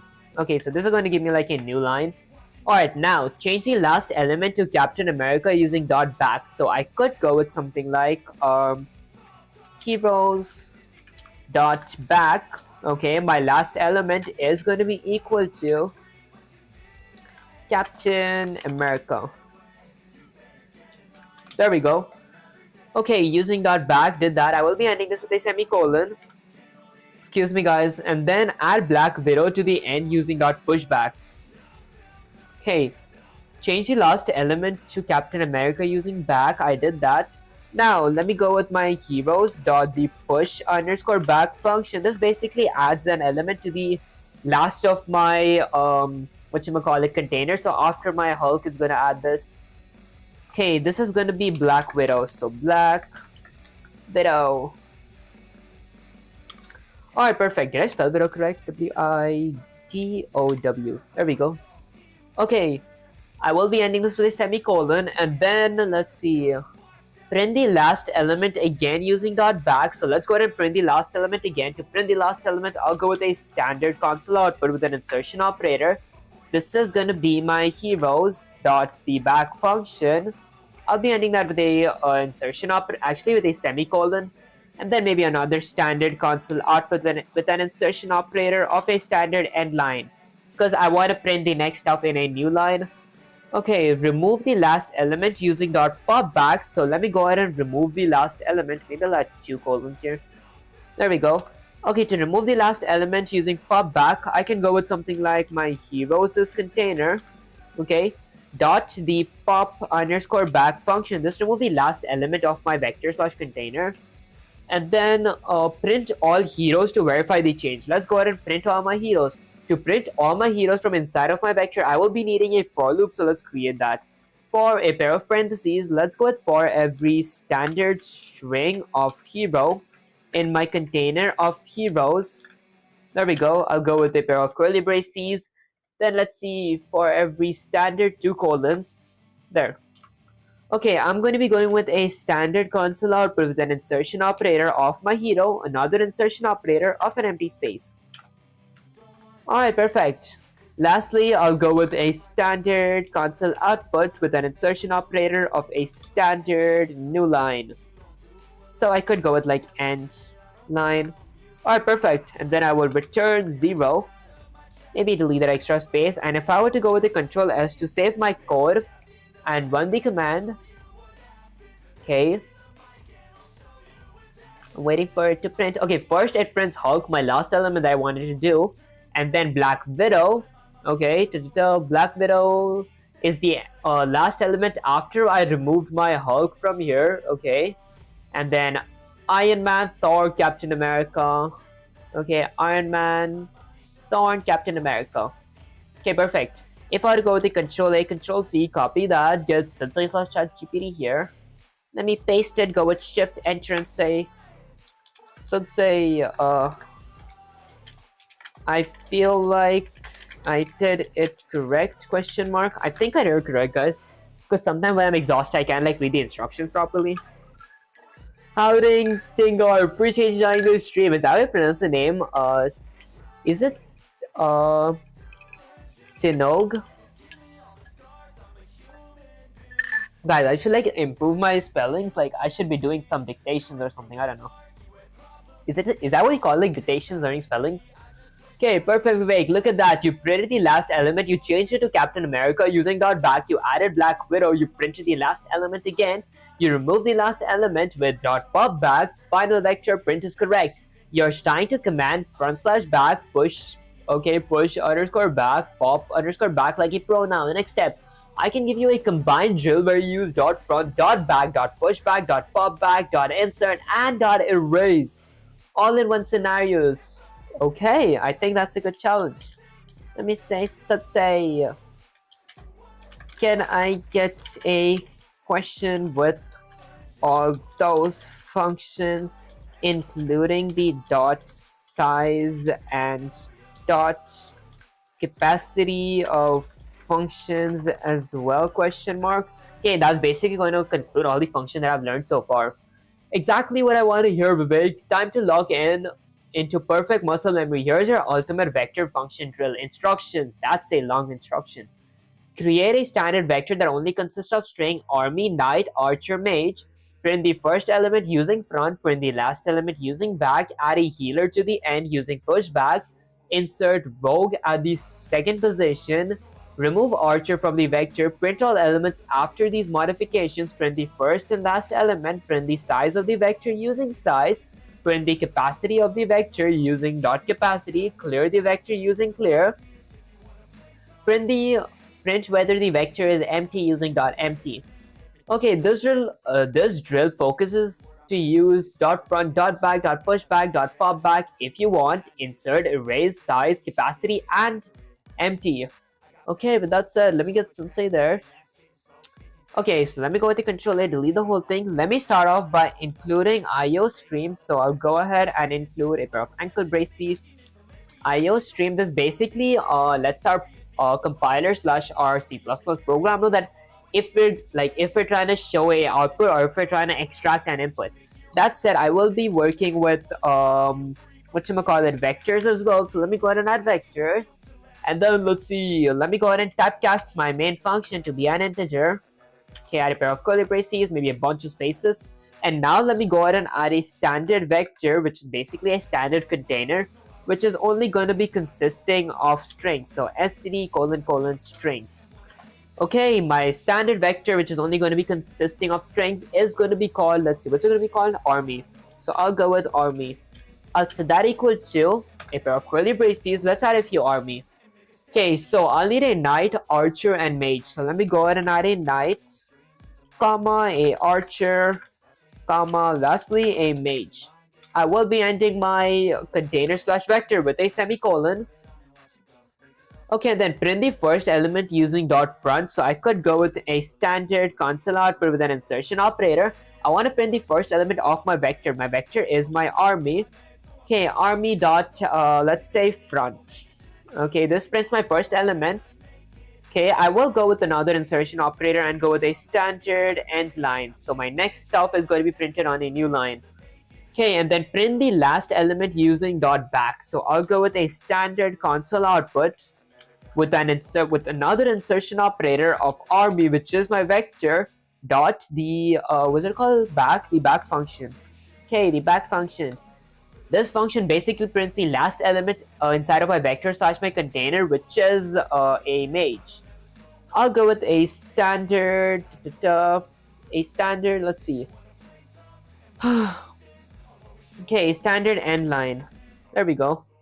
Alright, next up, let's see. It says add healer to the end using dot pushback. So to add a healer to the end, I could go with something like, let's go with my army. Okay, army dot push underscore back function. This adds the heal. This adds something to the end. What do I want to add to the end? I want to add a healer to the end. Is this how you spell a healer? Healer. I'm pretty sure that's how you spell a healer, guys. Alright, next up, let's see. Insert rogue at the second position. So I could go with my army dot insert. Okay, what do I want to insert? So inside of my army, so my army vector dot begin. Okay, since I want to insert something inside of my second position, I am going to be increasing this by 1, comma, rogue. Okay, I want to insert rogue in my second position. I will be ending this and this with a semicolon. That said, remove archer from the vector. So I got to remove archer from the from my vector. Okay, I will be adding a pair of parentheses there. That said, to remove my archer, I could go with my army vector dot the erase function. There we go. Okay, what do I want to erase? I'll go with my army dot begin. Okay, at what index is archer? Since archer is at index 1, excuse me guys, I am going to be going with +1. Okay, that's going to be at index 1, so I'm going to be removing archer. Print all elements after these modifications. So let me print everything inside of my vector. And to print everything inside of my vector, I will be needing to iterate slash loop over my whole container slash vector. So let's do that. Okay, I could go with something like for a pair of parentheses. Are you making a game? Honestly, I'm not making a game just yet. I'm learning like the basics of Python because I did like start a new series which is called Programming for 250 Days series, where learning C++ for 100 days is like indented inside of that series. My goal by the end of this 250 series was to make a game in general that consists of AI slash artificial intelligence in it. And before the series, I did like have a Python for 100 series. I was done with that like 8 days ago, where my goal was to make a game using Python. Okay, that was actually pretty fun actually. I'm looking forward to like learning different game engines like Unity and all that stuff, although I don't have much experience using those yet. Okay, that said, I'll go with a for loop. So for every, let's go with standard string of, um, should I go? I'll just go with X, I think. For every standard string of X in my container of army. Okay, I'm gonna be doing something. That is a standard string. For every standard string of X in my container of army. Did I spell string correct? string. Okay, I'll be going with a pair of curly braces. This is going to be something like... Did I like do something wrong in my for loop? Oh, they're going to be... Okay, I need two columns here. There we go.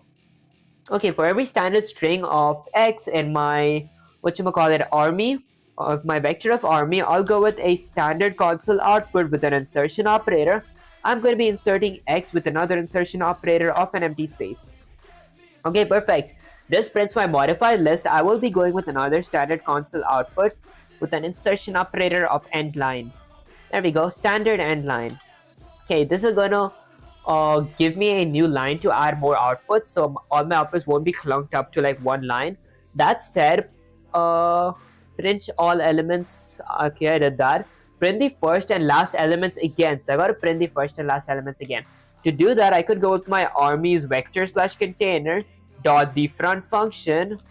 Okay, and since I want to print it, means I want to show this as my output, I will go with a standard console output with an insertion operator.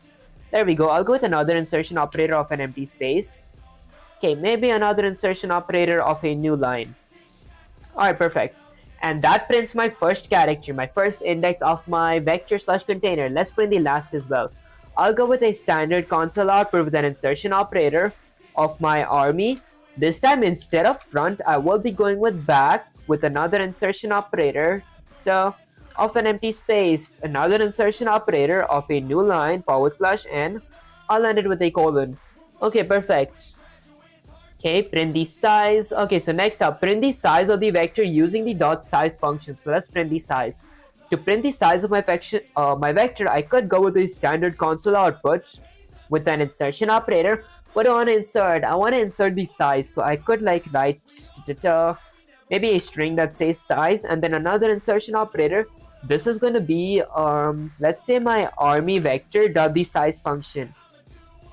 Okay, this prints the size of my vector. I will go with another insertion operator and add a standard end line. I could go with like exactly the standard new line here that I did, but both are the same. Okay. Print the capacity of the vector using dot capacity. Alright, so now to print my capacity, I will do the same thing. Honestly, I'll go with a standard console output with an insertion operator. This time, instead of size, I'll be adding capacity. So capacity. I hope I spelled it correct. Okay, another insertion operator of my vector of army dot the capacity function. Okay, I'll add another insertion operator of a standard end line. Okay, next up, clear the vector. So I gotta clear the vector. That's good. Let's clear the vector. My vector is gonna be my army vector. I'll go with the dot clear function. Okay, army dot clear. Alright, perfect. I will be ending that with a semicolon as well, and then print the vector. Okay, print whether the vector is empty using the dot empty. So, okay, I will be printing 0 if my vector is empty and 1 if it's not, and 0 stands for false and 1 stands for true. That said, let's go with a standard console output. Maybe zoom in a little. Okay, with an insertion operator of my army dot the empty function. This checks if my container slash vector is empty.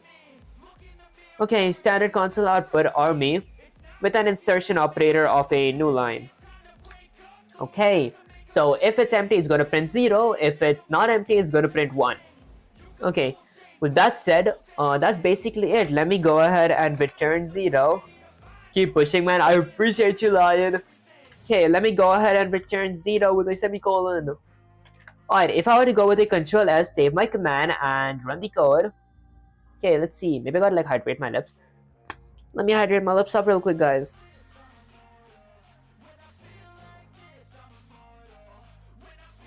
Okay, so it says Knight Mage, and then Knight, Archer Mage, Knight Healer, size 4, capacity 6. My container isn't empty, so it printed 1, that's true. Okay, honestly, before I go with empty, I could go with something like Another insertion operator, and I could write something like empty here. Okay, maybe I fix my typo. Actually, I fixed my, which we'll call it, case sensitivity. Okay, empty, there we go. Did I like... Okay, maybe I gotta add like another... there we go. Okay, if I were to go with the Control S and run the command.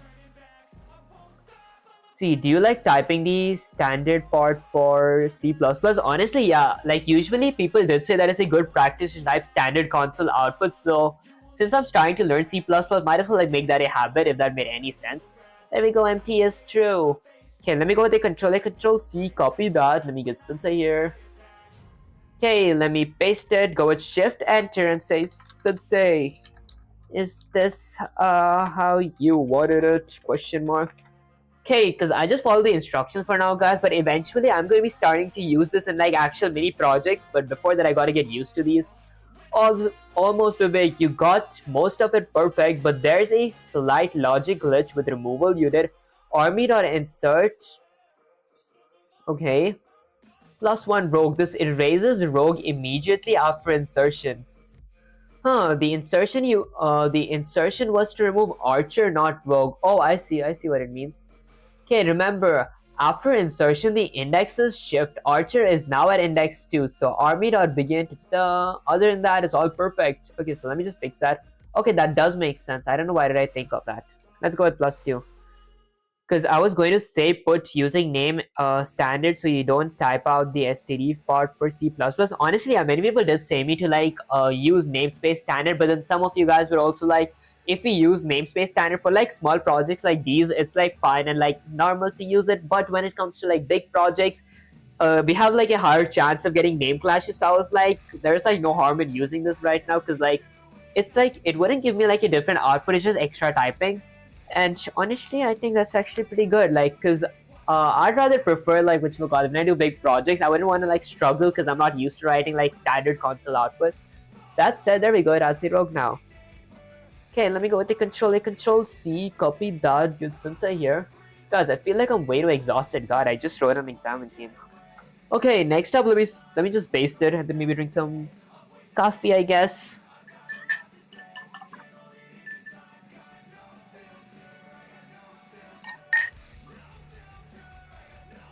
Okay, exactly, Vivek. This is perfect. Rogue inserted at index 1, archer removed correctly, dot front and back, print the correct elements, dot push underscore back, dot size, dot capacity, dot clear, and dot element all work. Final vector output is accurate. This is the ultimate vector function drill master muscle memory. Okay, next up we can move on to some trickier scenarios with multiple inserts, arrays, and pops to make you vector unstoppable. Didn't mean to make your vector unstoppable or start user-defined functions. Let me say, Sensei, can we move on to more trickier questions and also use if, else if, and else clause question mark, because I've learned of that as well, dot dot dot. Okay, let's see. Exactly what I wanted to hear, Vivek. We're going to combine vector functions with logical thinking, if, else if, and else. This is where you start making decisions with your data, not just moving elements around. Trickier version plus if, else if question. Okay, excuse me guys, let's see. Firstly, we create a standard vector that just consists of integers called scores. We add a few scores, we print all scores.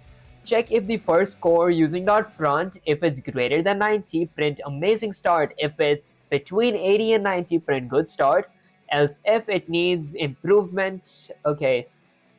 Check if the last score using dot back. Okay. Let's see.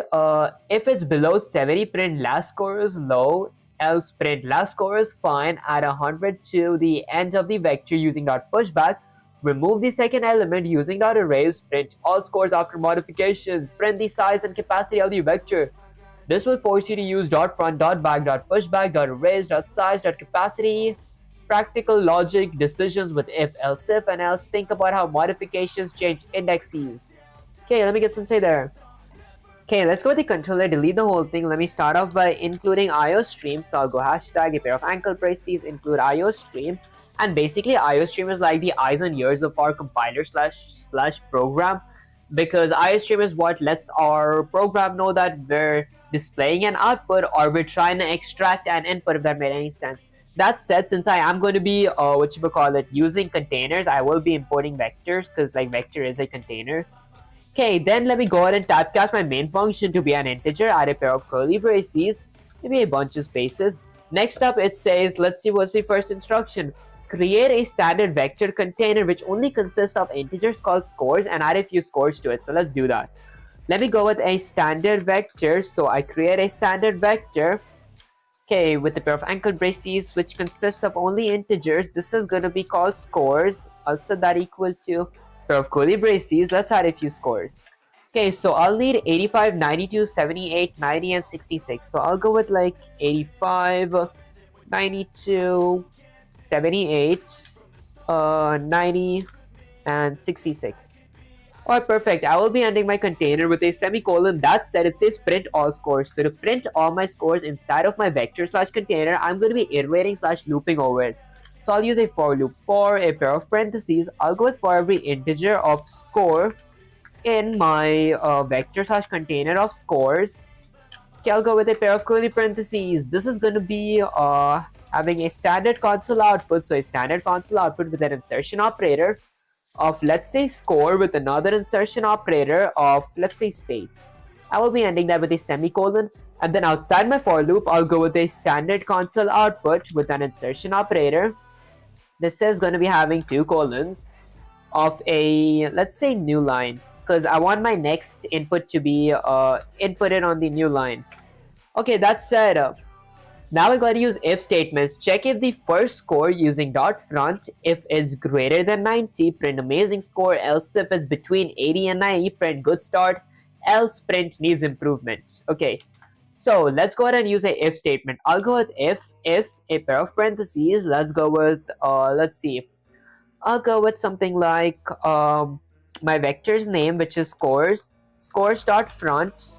Okay, if my scores dot front let's say is greater than 90. So if my score dot front is greater than or equal to 90, did it say equal to? If it's greater than, so no equal to.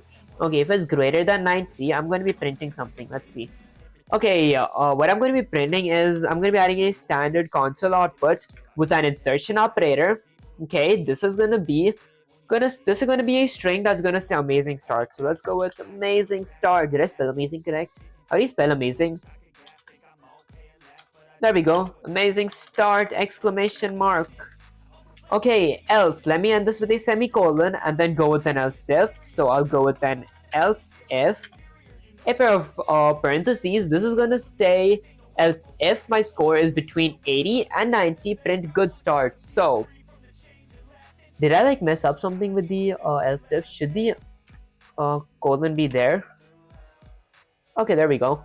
Okay, else if my scores is vector dot let's say, okay, else if between 80 and 90, else if my scores dot, wait, hold up, it says if the first score, oh I see, okay, so if my score dot front, okay, if it is between 80 and 90, how do I do that?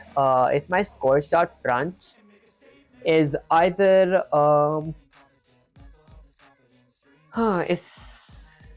if my else if between 80 and 90, I forgot how to do that honestly. Okay, if my score is between 80 and 90, so this is my first score. Okay, I could go with something like 90 if 90 is less than, okay, my score is dot front, which is less than or equal to 80. Okay, there we go. Okay, if 90 is less than or equal to my scores, there we go, that makes more sense, I think.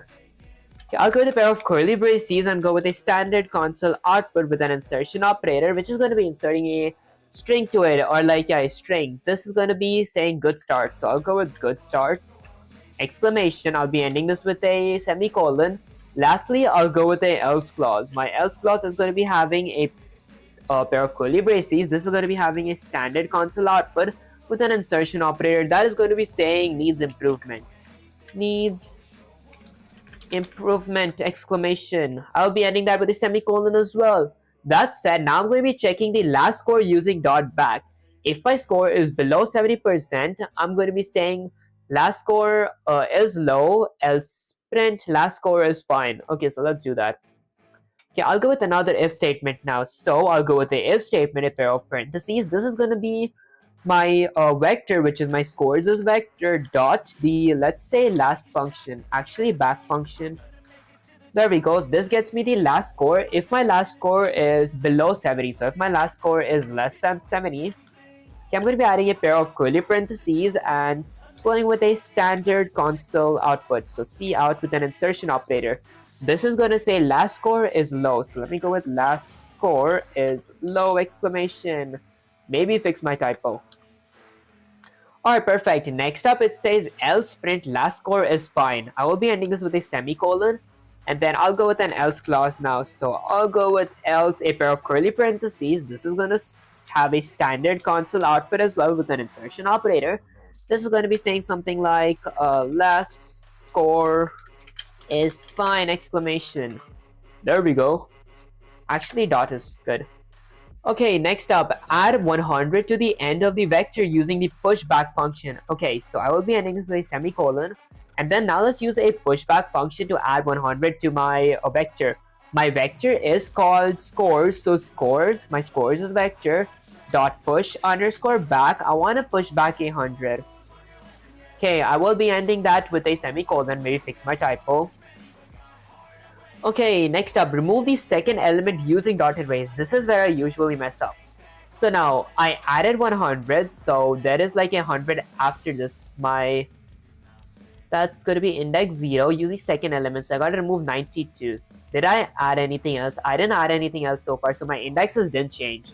So I could go with scores. My scores is vector dot erase function. Okay, add a pair of parentheses here, and then go with my scores as vector slash container again dot begin, my begin function. I'm going to be adding a number here since this is going to be the second the second element, which is going to be my first index. That's index 0, that's index 1. Okay, which is the second element. So I erase my second element. I will end that with a semicolon. And then it says print all scores after modification. I will be printing my modified vector now. To print it, I'll use a for loop for a pair of parentheses, and then let's see. I could go with something like for every, let's say, it's an integer, right? For every integer of score in my vector slash container of scores, I'll go with a pair of curly braces, and then add a standard console output with an insertion operator. I wanna show my score as an output. Okay, every score is going to be separated by a space. I'll be adding a semicolon here. And maybe I'll add another standard console output with an insertion operator. This is going to be new line, so I can use a new line now. That said, print the size and capacity of the vector. So let's go ahead and print the size first. For printing the size, I will need a standard console output as well. So I'll go with standard console output with an insertion operator. Okay, because I was going to say... Alright, so I go with a standard console output. This is going to be having something like size. There we go. I'll go with another insertion operator. I'm going to be inserting my vector. My vector is going to be scores dot the size function. Okay, perfect. I'll go with another insertion operator. And this is going to be a new line. So, pair of double quotes / new. Is that called / or backward slash? I will be ending with a new line. I will be ending it with a semicolon, and then let's go ahead and print the capacity. To print the capacity, I'll go with a standard console output with an insertion operator of capacity. There we go. Okay, with another insertion operator, this is going to be my vector of scores, vector / container of scores, dot the capacity function. Okay, with another insertion operator, which is going to be new line. Alright, perfect. Lastly, I'm going to go ahead and return 0. Alright, if I were to go with the Control S to save my code and run the command, maybe have a clean terminal. There we go. Okay, these are my original scores. I do want to add like a space, so let's go ahead and add a space after printing everything. Maybe after my okay, amazing start, I will go with a new line here as well. / new line. Maybe I'll go with a new line here as well. / maybe outside my pair of quotes. Okay, quotes, new line. This is going to basically add like a new line because I don't want everything to be clumped up in the same line. Like, I feel on the same line would be sounding much better. There we go. / new line. Maybe remove that colon off there. Okay, lastly, I'll add one here as well. Insertion operator, pair of quotes, new line. Insertion operator, pair of quotes, new line. If I were to go with the Control S, save my command and run the code. Maybe in a clean terminal. There we go. It says score is my first score is 85. Since my first score is below 90 or less than 90, it prints good start. And then let's see. It says last score is low since my score is greater than. If scores dot back, okay, is less than 70. Since my last score is 66, that is less than 70. It says last score is too low. My size of my score is 5. There are 5 here, and my capacity is 10. Perfect. Okay, let me go with the Control C. Copy that. Get Sensei/ChatGPT here. Paste it, send it, and then maybe drink some more coffee.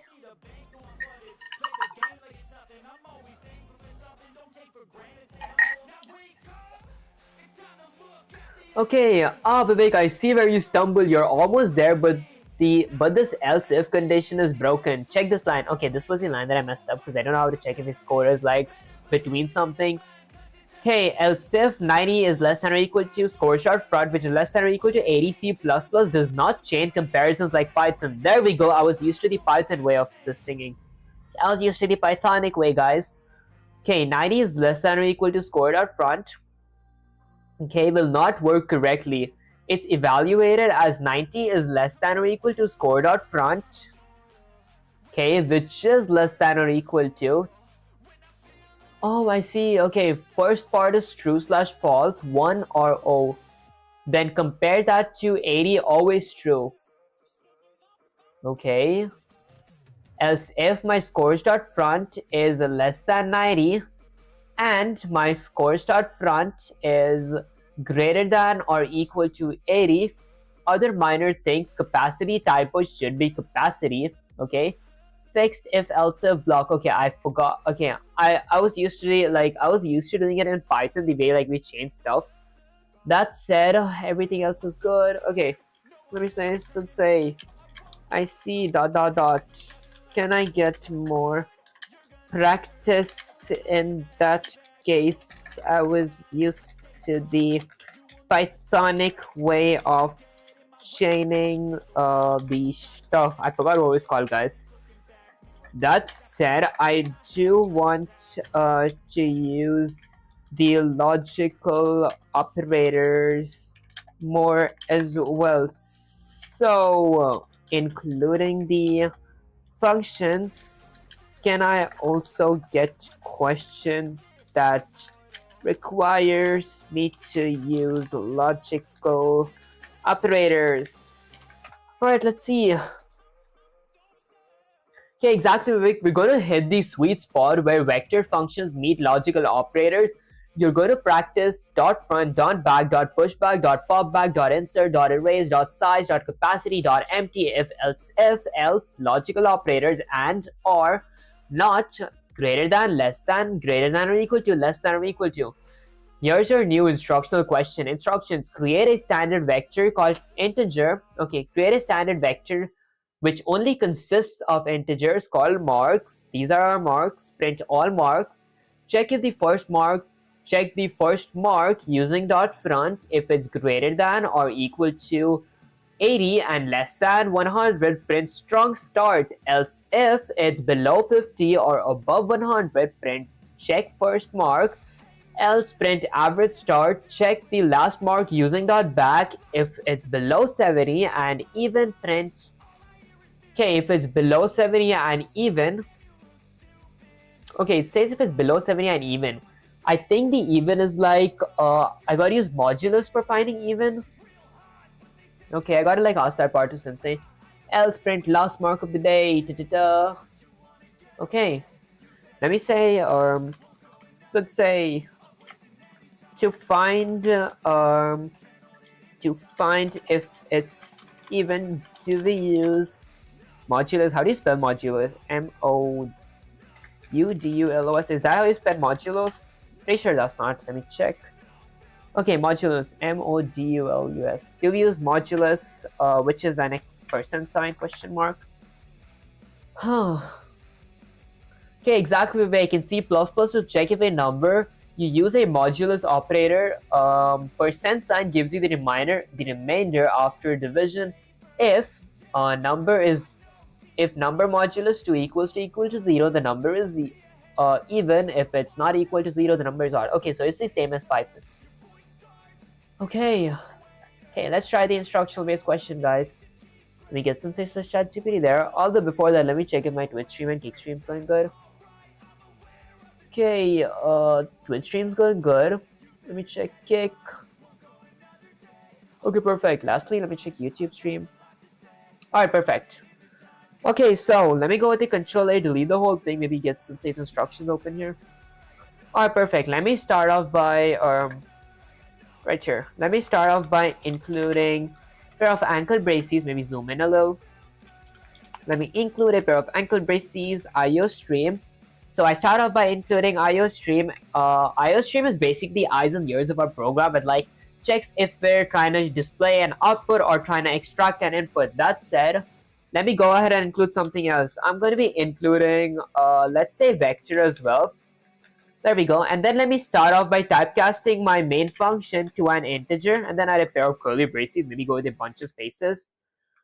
Okay, perfect. Next up, let me create a standard vector of marks that only consists of integers. So I could go with something like standard vector, a pair of ankle braces, integer.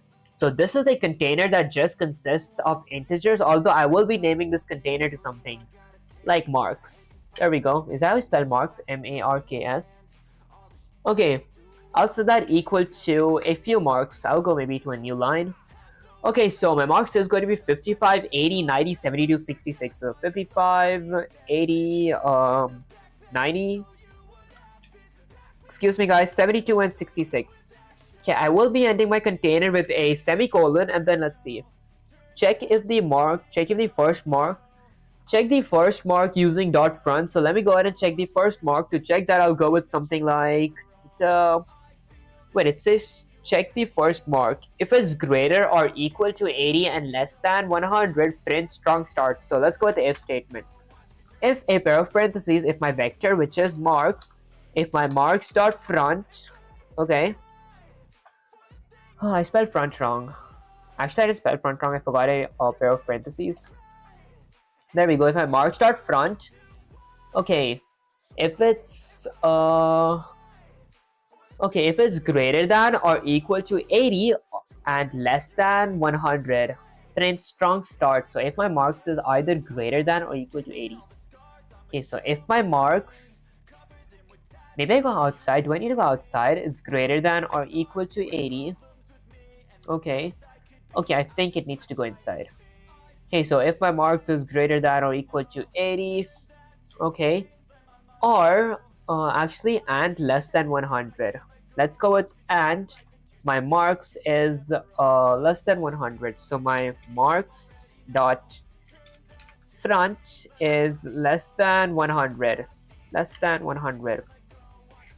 Okay, is greater than or equal to 80 and less than 100, print strong start. So I will be going here and adding a standard console output with an insertion operator. This is going to be printing something like strong start exclamation. I will be ending that with a semicolon. That said, else if it's below 50 or above 100, print check first mark. Else if it's below 50 or above 100. Let's see if it's below 50 or above 100. I'll go with an else if. Okay, else if my marks dot front, okay, is either below 50, so less than 50, Okay, or so I'll go with two pipelines or poles, or above 100 or greater than, or my marks dot front, okay, is greater than 100. I'm going to be printing check first marks, so I'll go with a pair of curly braces at a standard console output with an insertion operator. Okay, this is going to be saying something like check first mark exclamation. I'll be ending that with a semicolon as well. And then else print average start. Let's go with an else clause now. I'll go with else a pair of curly parentheses. I'm going to be adding a standard console output. So standard console output with an insertion operator. This is going to say something like average start exclamation. Perfect. Alright, next up, check the last mark using dot back. So now let me go ahead and check the last mark using back, but before all this, I might actually add a pair of a insertion operator, new line. There we go, because I want this to be like in a new line, so an insertion operator, parentheses, new line. Okay, I'll be adding that for this as well. I'll go with an insertion operator slash new line, pair of quotes, new line. Okay, perfect. Next up, I go with an if statement. So let me go with an if statement. If a pair of parentheses, if my vector, which is my marks' vector, dot, let's say, back. Okay, if my marks dot back is either, what you will call it. Let's say if my marks' back is below 70 and even. Okay, so if my marks' back is less than 70, okay, and so two ands, and it is even. So to go with even, I'll go with actually for going with even, I gotta check modulus. So my marks modulus. So if my number modulus 2. So if my marks is vector dot back, okay, my last marks modulus 2, okay, and even equals to 0. Okay, this is going to be the back function. There we go. So what this basically means is if my marks, if my last mark, which is technically 66, if 66 is less than 70, and my marks dot back and 66 modulus 2 equals to 0, and my marks is set to 0, I'm going to be printing last mark is low and even. So let's go with a pair of curly braces. I'm going to be going with a standard console output with an insertion operator. This is going to be saying something like last mark is low and even exclamation. Okay, I will be ending this with a semicolon. That said, did I do something wrong here? Why is this showing like oh, there we go. Let me add a pair of double quotes there as well. Okay, else print last mark is low. Else I'm going to be printing last mark is low. Let's go with an else clause. Add a pair of curly braces. I'm going to be adding a standard console output. Okay, with an insertion operator, this is going to say something like last mark is low exclamation. Control Z maybe. There we go. I will be adding another insertion operator of new line here because I want it to be printed in a new line. I'll do the same thing here, an insertion operator, pair of double quotes, new line. Okay, and then I'll end this with a semicolon. Alright, perfect. Add 88 to the end using pushback. So let's add 88 to my marks using the pushback function. So I'll go with my marks as vector dot push underscore back. I want to push back 88. There we go. I'll go with an insertion operator. And then insert 77 at the third position. So the third position. Right now I have an 88 here as well. So that's index 0. That's third position. So index 2. So I'll go with my marks dot insert. Okay, I want to insert something inside of my marks dot begin. This is going to be 2, which is going to be my third position. I want to insert 77. Okay, remove the second element. Okay, so now I got to remove the second element, which is at index 1, that is 80. Let's go with marks dot erase. I want to erase my second element, so marks dot begin plus 1. There we go. I will be ending that with a semicolon. Okay, perfect. Let's see. Next up, it says print all marks after modification. So let me go ahead and print them. I will go with something like a standard console output with an insertion operator. I want to print. Actually, I'm not printing my raw marks. Since my marks is a vector slash a container, I'm going to be iterating over it. So I'll go with a for loop. For every integer, okay, for every integer of mark in my vector slash container of marks, I'll add a pair of curly parentheses. This is going to be a standard console output with an insertion operator of my mark. Okay, was my string going good? I thought it just glitched. Okay, with another insertion operator of an empty space. Alright, perfect. Print the size and capacity, clear the vector, and print whether it's empty or not. So, before I print the size and capacity, I am going to be going with something like a standard console output with an insertion operator of a new line. Okay, next up, let's go ahead and print the size and capacity. I'll go with a standard console output with an insertion operator. This is going to be saying something like size, another insertion operator of my vector, which is marks, my marks.thesize function, my container of marks.thesize function, with another insertion operator of, let's see, why does that show like a red line? Size, marks.size, okay. Next is going to be something like a new line. Okay, perfect. I will be ending that as well. Although, why does this... Okay, probably because I need 2 less than signs. My insertion operator was wrong, guys. That said, I will be adding a capacity as well. So let's go with a standard console output with an insertion operator. This is going to be my capacity. There we go. With another insertion operator, this is going to be my vector slash container of marks.the capacity function. There we go. Okay, I will be adding another insertion operator of a new line. Okay, I'll be ending that with a semicolon. Next up, let's check if my vector. So it says clear the vector. So after I cleared my vector, let me go ahead and clear it real quick. I'll go with my marks.clear function. This clears my entire vector slash container, and then check if my print whether it's empty or not. So if my vector is empty, if it's currently empty and that is true, it's going to print 1. If it's not empty, it's going to print false. So let's go with a standard console output with an insertion operator. Okay, I'm going to be checking something. Let's go with, maybe I'll go with first a string and add something that says empty. There we go.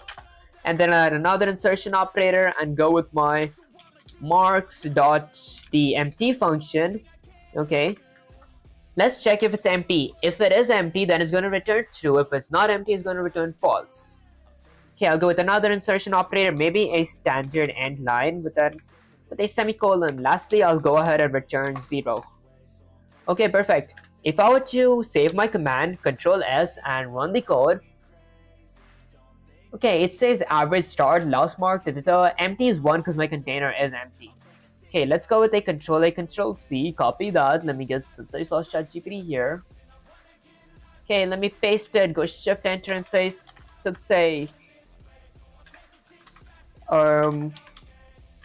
is this what we had to do, question mark? I mean, pretty sure this is what we had to do, but I do make sure sometimes. Oh, Vivek, you're close, but let's stare into this step by step. Your logical condition is broken. Okay, I knew this part was messed up. Check this line. Think, can a number be less than or equal to 80 and greater than 100 at the same time? Oh no, it can't actually. No, that condition is impossible, so it will never execute. The correct check for strong start is if marks is either greater than or equal to 80 and my marks.front is less than 100. Oh, okay. Also, small mistake. Check first mark, typo, check first mark. Okay, in the second if, remove that extra single quotes. Okay. Finally, the else print. Okay, that was just my logical condition. Okay, that does make sense. Okay, if it's less than 80, there we go. So if my marks is either greater than or equal to 80, but my marks is less than 100. Okay, if I were to go with, maybe I fix my typo as well. This is going to be check. There we go. Okay, if I were to go with the Control A, actually control S to save my code if I run the command. Okay, average start, mark is low, and there's like an extra quotation right somewhere here. So it says last mark is low. Remove that extra quote. Last mark is low and even. Where's my low and even? Okay, last mark. There we go. Okay, let me clear my terminal again. Go with the control S. Now if I run the command. There we go. Last mark is low and even. 55. Average start. Perfect. Let's go with the control A, control C. Copy that. Get Sensei here. There we go.